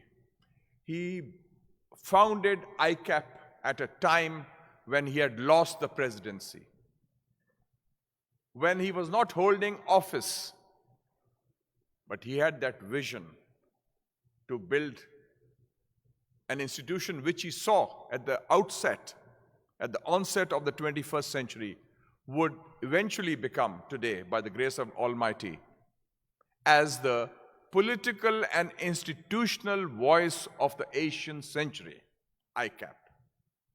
And then the Asian Parliamentary Assembly. Then CAPD, Centrist Asia Pacific Democrats International. And also the Asian Peace and Reconciliation Council. So you can see that series of things.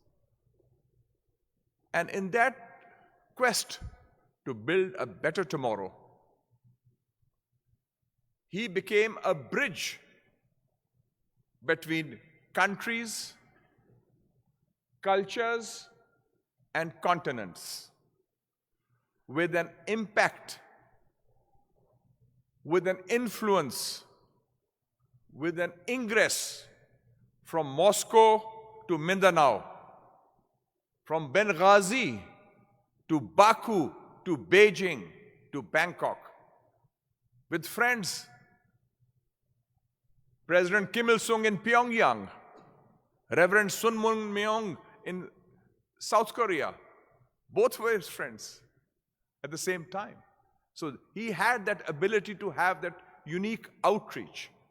And I was fortunate to discover him thanks to the visiting president of the Philippines to Pakistan in '97, President Fidel Ramos.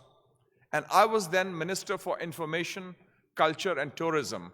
And I was asked by the government of Pakistan, since I studied foreign affairs and I had very good Filipino friends in Georgetown, that I should be his minister in waiting as a protocol minister. So I spent 4 days with the president, who became my old friend, good friend later on. And he told me about his friend JDV, that I have this friend from Pangasinan. And so that's how I discovered JDV, because Fidel Ramos was a great fan of JDV. And they were buddies. I think they were soulmates politically. So, and when I reached this, became a personal friend of JDV, not just a friend, but a partner. He was my friend, philosopher, and guide. We went to Pangasinan. He was a gracious host, wearing the chef's clothes, cooking oyster omelette with hot chocolate laced with lapu-lapu, and then, taking him to our different farms and traveling together. And a very devout Catholic, by the way. And wherever we went, whether it was a Christian or a Muslim or a communist country, he would make sure to find where is the Catholic church. Sunday Mass would be there. And I would invariably go with him. And then I jokingly told him, I think I've attended so many Sunday Mass at Catholic churches, I'm a 49% Catholic now. Because I'd also studied in Christian schools in Pakistan, St. Anthony's, Convent of Jesus and Mary, Foreman Christian College. Georgetown University is Jesuit, by the way, so it couldn't be more Catholic. So that's how. And then also at a very personal level, he was always there for you as a personal friend. And I think that was his most endearing trait. And I'll give you 2 examples. When I personally also contested the presidential elections and lost, he was the first to come to me, to comfort and console. And then we discussed things. And what did he do? There was no mourning or tears. He said, let's sing Doris Day's famous song, Ke Sara Sara. Whatever will be, the future's not ours to see. That was his faith. That destiny is ordained by God Almighty. And we have to abide and bow before the Almighty. That was his faith. And then when my son came from the United States, Mustafa, his marriage, he was the first to arrive along with Chairman Chung. And Gina, generous as ever, gave 1,000 pouches of gift wraps and for the guests.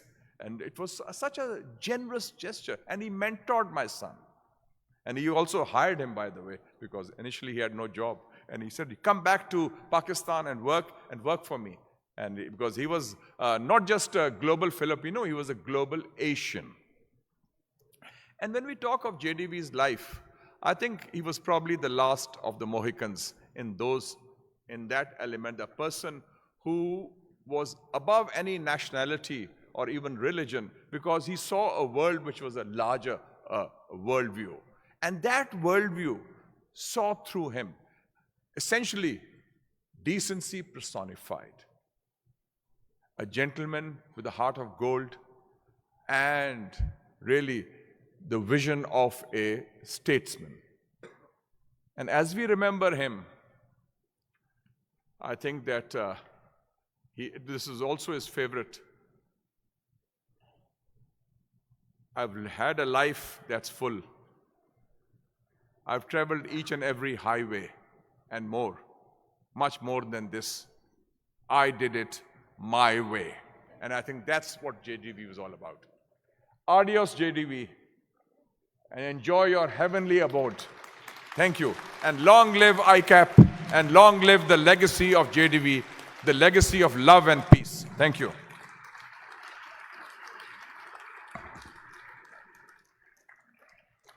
Eulogy by Honorable Christopher V.P. de Venecia, former representative of the 4th District of Pangasinan in the 17th, 18th, and 19th Congresses.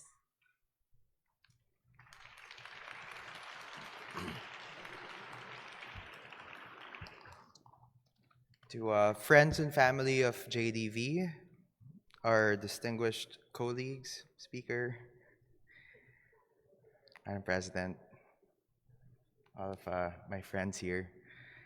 Today we gather not only to celebrate the astounding legacy of our legendary 5-time Speaker of the House, Jose de Venecia Jr., but to sit humbly with the complexity of a man who was larger than life, but also in many ways human. He was the epitome of a bright rainbow. He was many hues to many people across the political spectrum. He was a consensus builder, but I suppose our biggest consensus was that we all fondly called him JDV, myself included. My siblings and I also called him Dad, but I called him JDV more. As I am the second to the youngest and came much later on in his life, JDV and I had a 50-year age difference.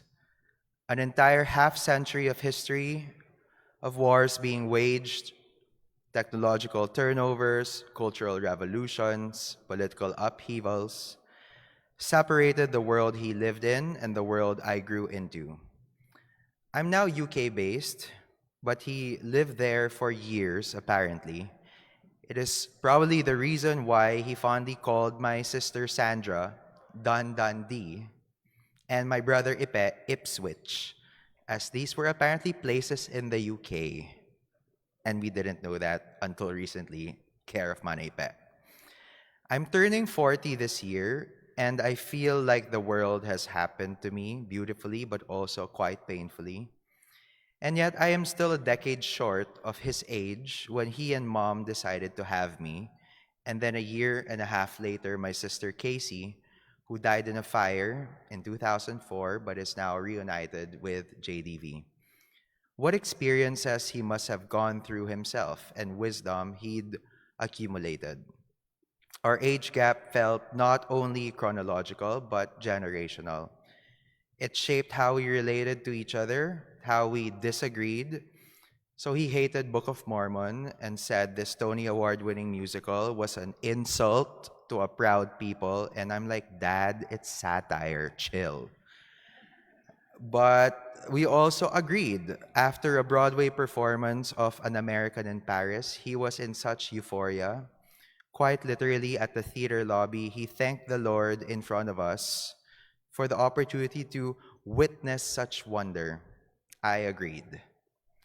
The age gap shaped how we understood the country, but also misunderstood each other.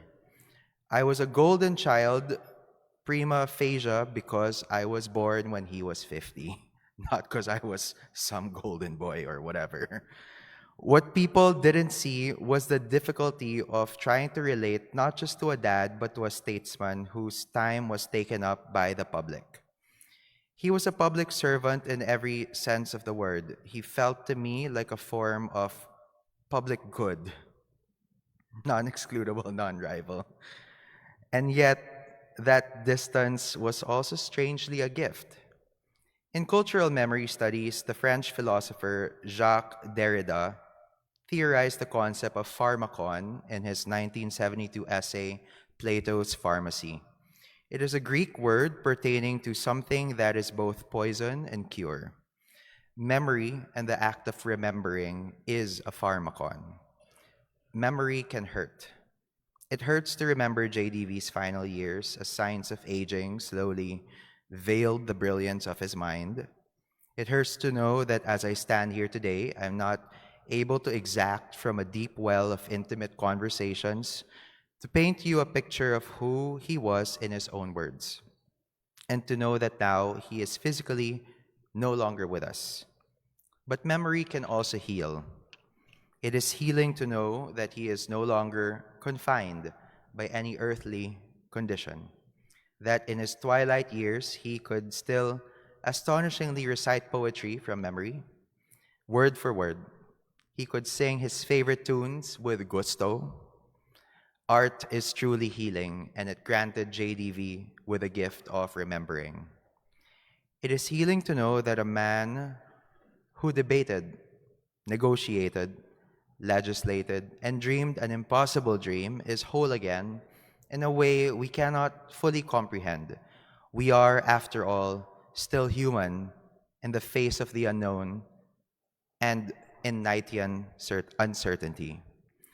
Most of all, it is healing to realize something I have understood more and more these past few days as messages of love and support poured in.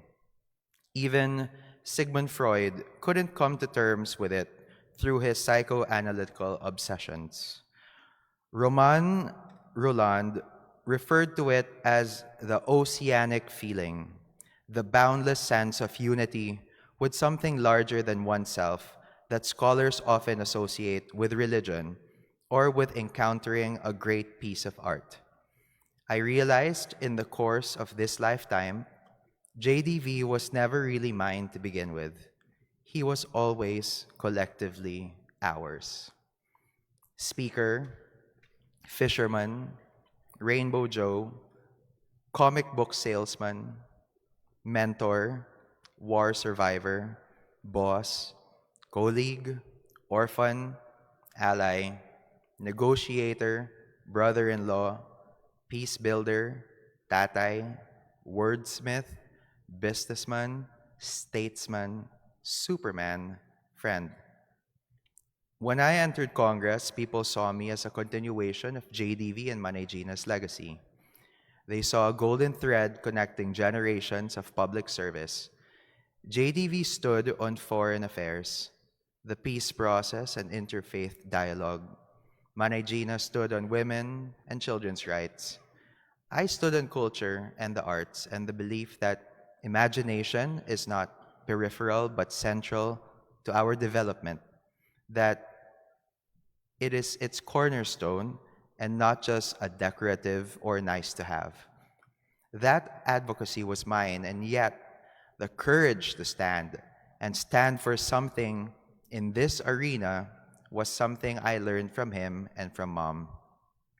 He loved the musical Man of La Mancha. He loved singing The Impossible Dream. He believed in dreaming big, to fight the unbeatable foe, as the lyrics went, to bear with unbearable sorrow, to reach the unreachable star. There was something celestial and also oceanic about the way he engaged with that piece of music. It felt like an expression of how he dreamed. JDV was always orientated towards the vast horizon, towards institutions, peace processes, and ideas that outlived individual lifetimes. Alexander Hamilton, in the famous musical, rapped about legacy. What is legacy, he said, but planting seeds in a garden that you will never see? JDV, though not always understood by the public and the people he served, was truly a visionary and ahead of his time. Perhaps this is why our half-a-century age gap sometimes felt less like a chasm and more like a coastline. He was always standing at the edge of a much larger sea, nay, an ocean. These past few days, I felt the oceanic vastness again as we walked through a sea of loving Dagopeños who offered him a hero's welcome and whose lives he'd touch. As I found myself to be a little fingerling in a room full of fish, big or small, who felt seen by him, whose lives he'd touched, and who hold a piece of JDV in their hearts. It hurts that I do not have a simple father-son vocabulary to fall back on, but it heals to understand that love does not always look like closeness. Sometimes it looks like a simple nod, an admiration from afar, even when you're up close, a special name that only he has for you, like he has for many of us in this room. He called me Topispis Kawayan. He also called me Topheros, Haponicus, Tabanicus, and back then, Iakinus. Sometimes it looks like soldiering on, no matter how hopeless, no matter how far. Memory wounds because it reminds us of what we did not have, but memory heals because it reveals what we were still given. JDV gave this country decades of service. He gave institutions structure. He gave debates civility. He gave colleagues patience and understanding. He gave his staff mentorship, kindness, and love. He gave family his presence, however imperfectly, across the arc of a long and truly consequential life. And he gave me something quieter, but no less powerful. He gave me the capacity to see the ocean. And then he gave me bangus. Today, as we bid farewell to JDV, I hold both sides of the pharmacon, the ache and the balm. JDV chased the impossible dream, not because he was naive, but because he believed that striving ennobles us, even if we never see the full horizon.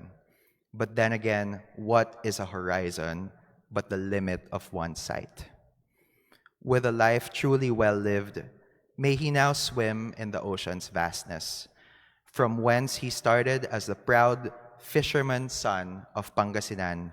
May he once again set off to sea, knowing full well that at the end of a turbulent storm, there is a rainbow, and fluttering amidst its bright, colorful hues, a butterfly.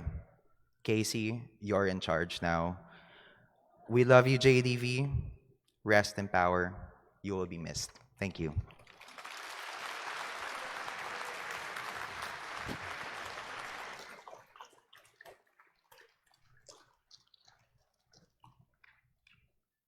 The House of Representatives wishes to present its offering of legislative memorabilia to the family of the late Honorable Jose de Venecia Jr. as a lasting symbol of respect, recognition for his distinguished service to the nation.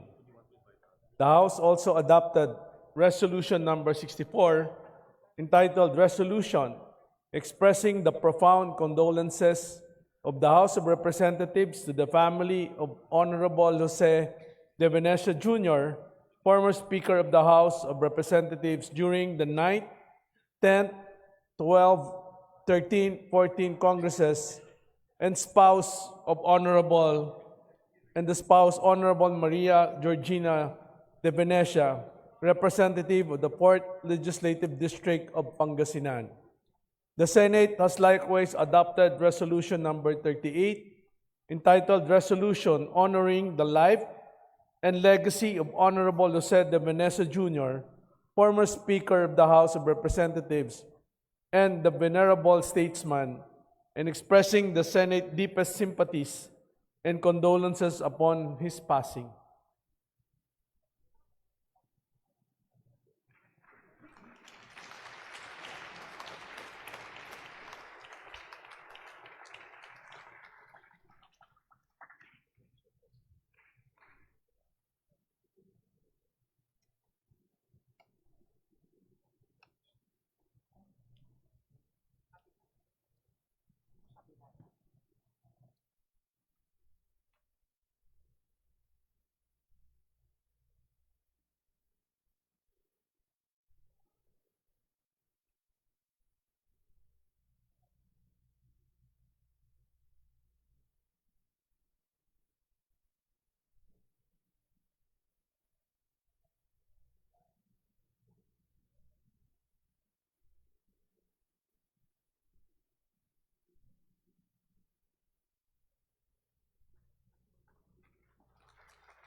The House of Representatives Secretariat has prepared a short video presentation to commemorate the life of the late Honorable Jose Claveria de Venecia Jr.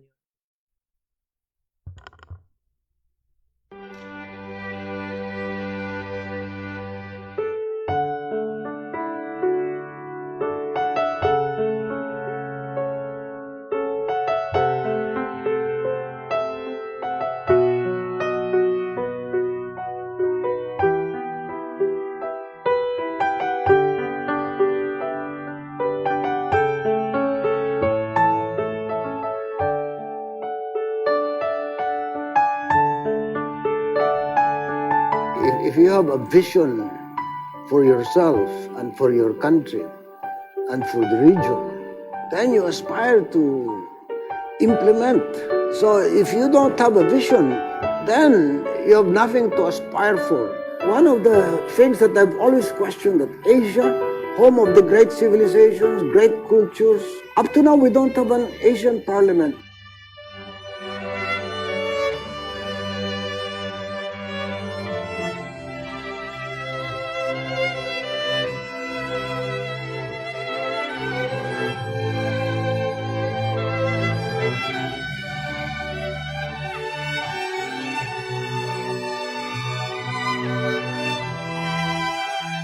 I am devoting my life to see how I can contribute to peace and reconciliation and development. We need to enlarge the extent of this partnership among the parties in Asia, been able to work out an alliance with the political parties of Latin America and the Caribbean. And now I'm working for a tri-continental alliance, and then we will reach out for a global union. We are all God's children, and we should be able to work together in peace. We finally realize, examining our conscience, that we are really brothers and sisters, and we're all God's children. Then all of this animosity, all of these fears, all these tensions and conflict will begin to disappear. I did what I had to do, saw it through without exemption. I planned each careful step along the byway, and more, much more than this, I did it my way. Yes, there were times, I'm sure you knew, when I bit off more than I could chew.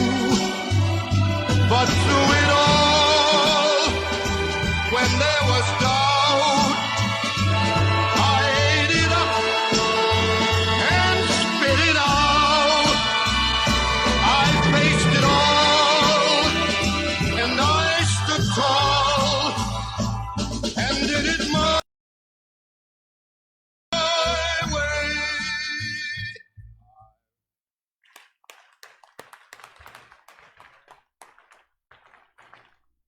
Honorable Maria Georgina Vera Perez de Venecia, the wife of the late Honorable Jose de Venecia Jr., will now deliver her response on behalf of the family.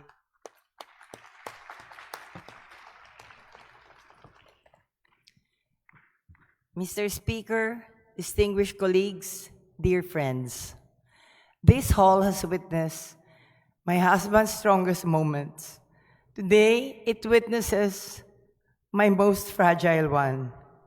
I stand before you not only as a congresswoman, but as a wife who has lost her greatest partner and the love of her life. For almost half a century, I walked beside Joe. The nation knew him as a 5-time Speaker of the House, the longest serving in our post-war republic. He championed laws that strengthened our economy, uplifted our overseas Filipino families, and opened pathways of opportunity for millions. He made representation for the people of Pangasinan, particularly the 4th District, who he loved dearly.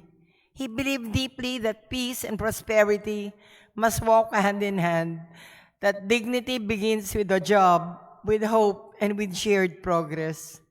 Before he became a congressman, he was a young journalist in the 1950s, believing that words could shape a democracy. He was a diplomat in war-torn Vietnam in the 1960s. He was a pioneering entrepreneur in the Middle East and North Africa in the 1970s, opening doors for Filipino workers long before the world fully recognized their value. Every chapter of his life prepared him to enter public service. But if you ask him what defined him, he would not speak first of legislation. He would speak of peace. When dialogue was difficult and politically costly, he still reached out to insurgents, to secessionist groups, to leaders across borders, because he believed no Filipino life should be lost when understanding was still possible. Through party and parliamentary diplomacy, through institutions he helped found, he carried the Philippines into the global conversations on reconciliation and cooperation. And yet, for all his accomplishment, he would often tell me, no achievement is ever ours alone. He knew leadership is a burden. He knew it requires difficult decisions and the courage to stand by them. He knew that those in power are human, capable of mistakes, vulnerable to pride, but also capable of rising above their shortcomings to do great things for their country. In politics and in life, we knew victory and defeat, and he would gently remind me, neither the glow of victory nor heartache of failure ever lasts. What lasts is character. What lasts is love. Today, as I stand in this chamber, I cannot help but see him near.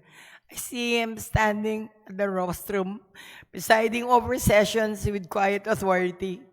I see him seated in the chair, listening intently, then firmly banging his gavel to restore order. I hear his eloquent speeches, filling this hall with conviction. I see him in animated huddles with colleagues on the floor, persuading, explaining, dreaming aloud of a better Philippines. This was not just his workplace. This was his battlefield of ideas. This was where he gave the greater part of his life.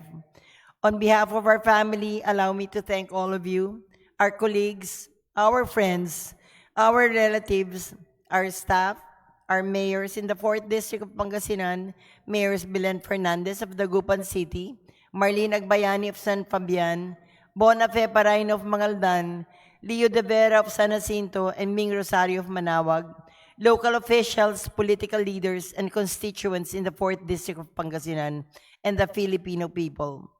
As he will be laid to rest at the historic libingan ng mga bayani this Wednesday, my family and I are filled with so much humility and gratitude to President Ferdinand Bongbong Marcos Jr., Secretary Gilbert Chidoro of the Department of National Defense, the Philippine Veterans Affairs Office led by Undersecretary Reynaldo Mapago, and the Armed Forces of the Philippines led by Chief of Staff General Romeo Browner, for bestowing upon Joe the solemn honor of burial at Libingan ng mga Bayani, a once-in-a-lifetime privilege for once-in-a-generation Filipino like JDV.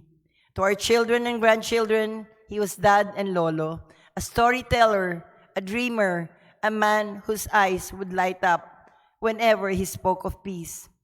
To me, he was my constant, my confidant, the wind beneath my wings. My dearest Joe, you have laid down your gable. You have finished your speeches and debates. You have fought the good fight. But your voice will continue to echo in these halls. Your dream of peace will continue to challenge us, and your love will remain the quiet force that carries me forward. The nation honors you. History will remember you, and I will love you always.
As we bid farewell to Jose Claveria de Venecia Jr., we do so with gratitude for a life spent in faithful service to the nation and to this house.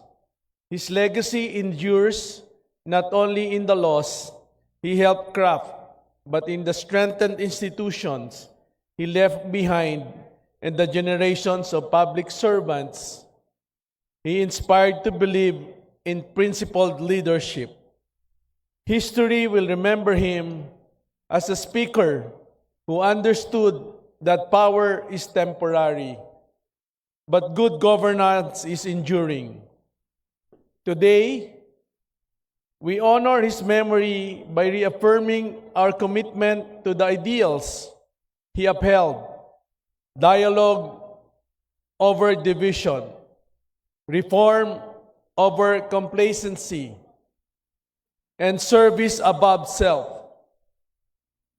In this house we once led, and the republic so deeply loved, we may find comfort in the memories we shared and strength in the legacy he leaves behind. This memorial service is now concluded.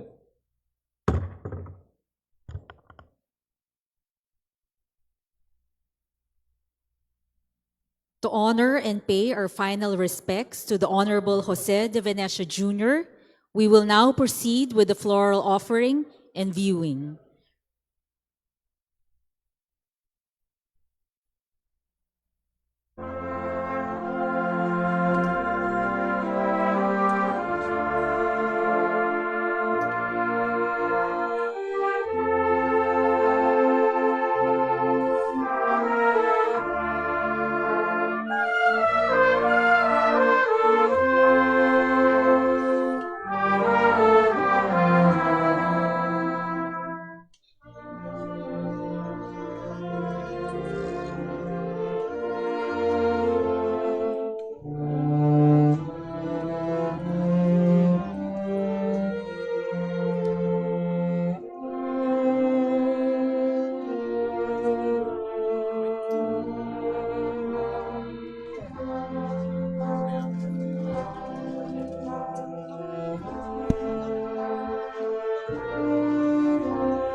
Time to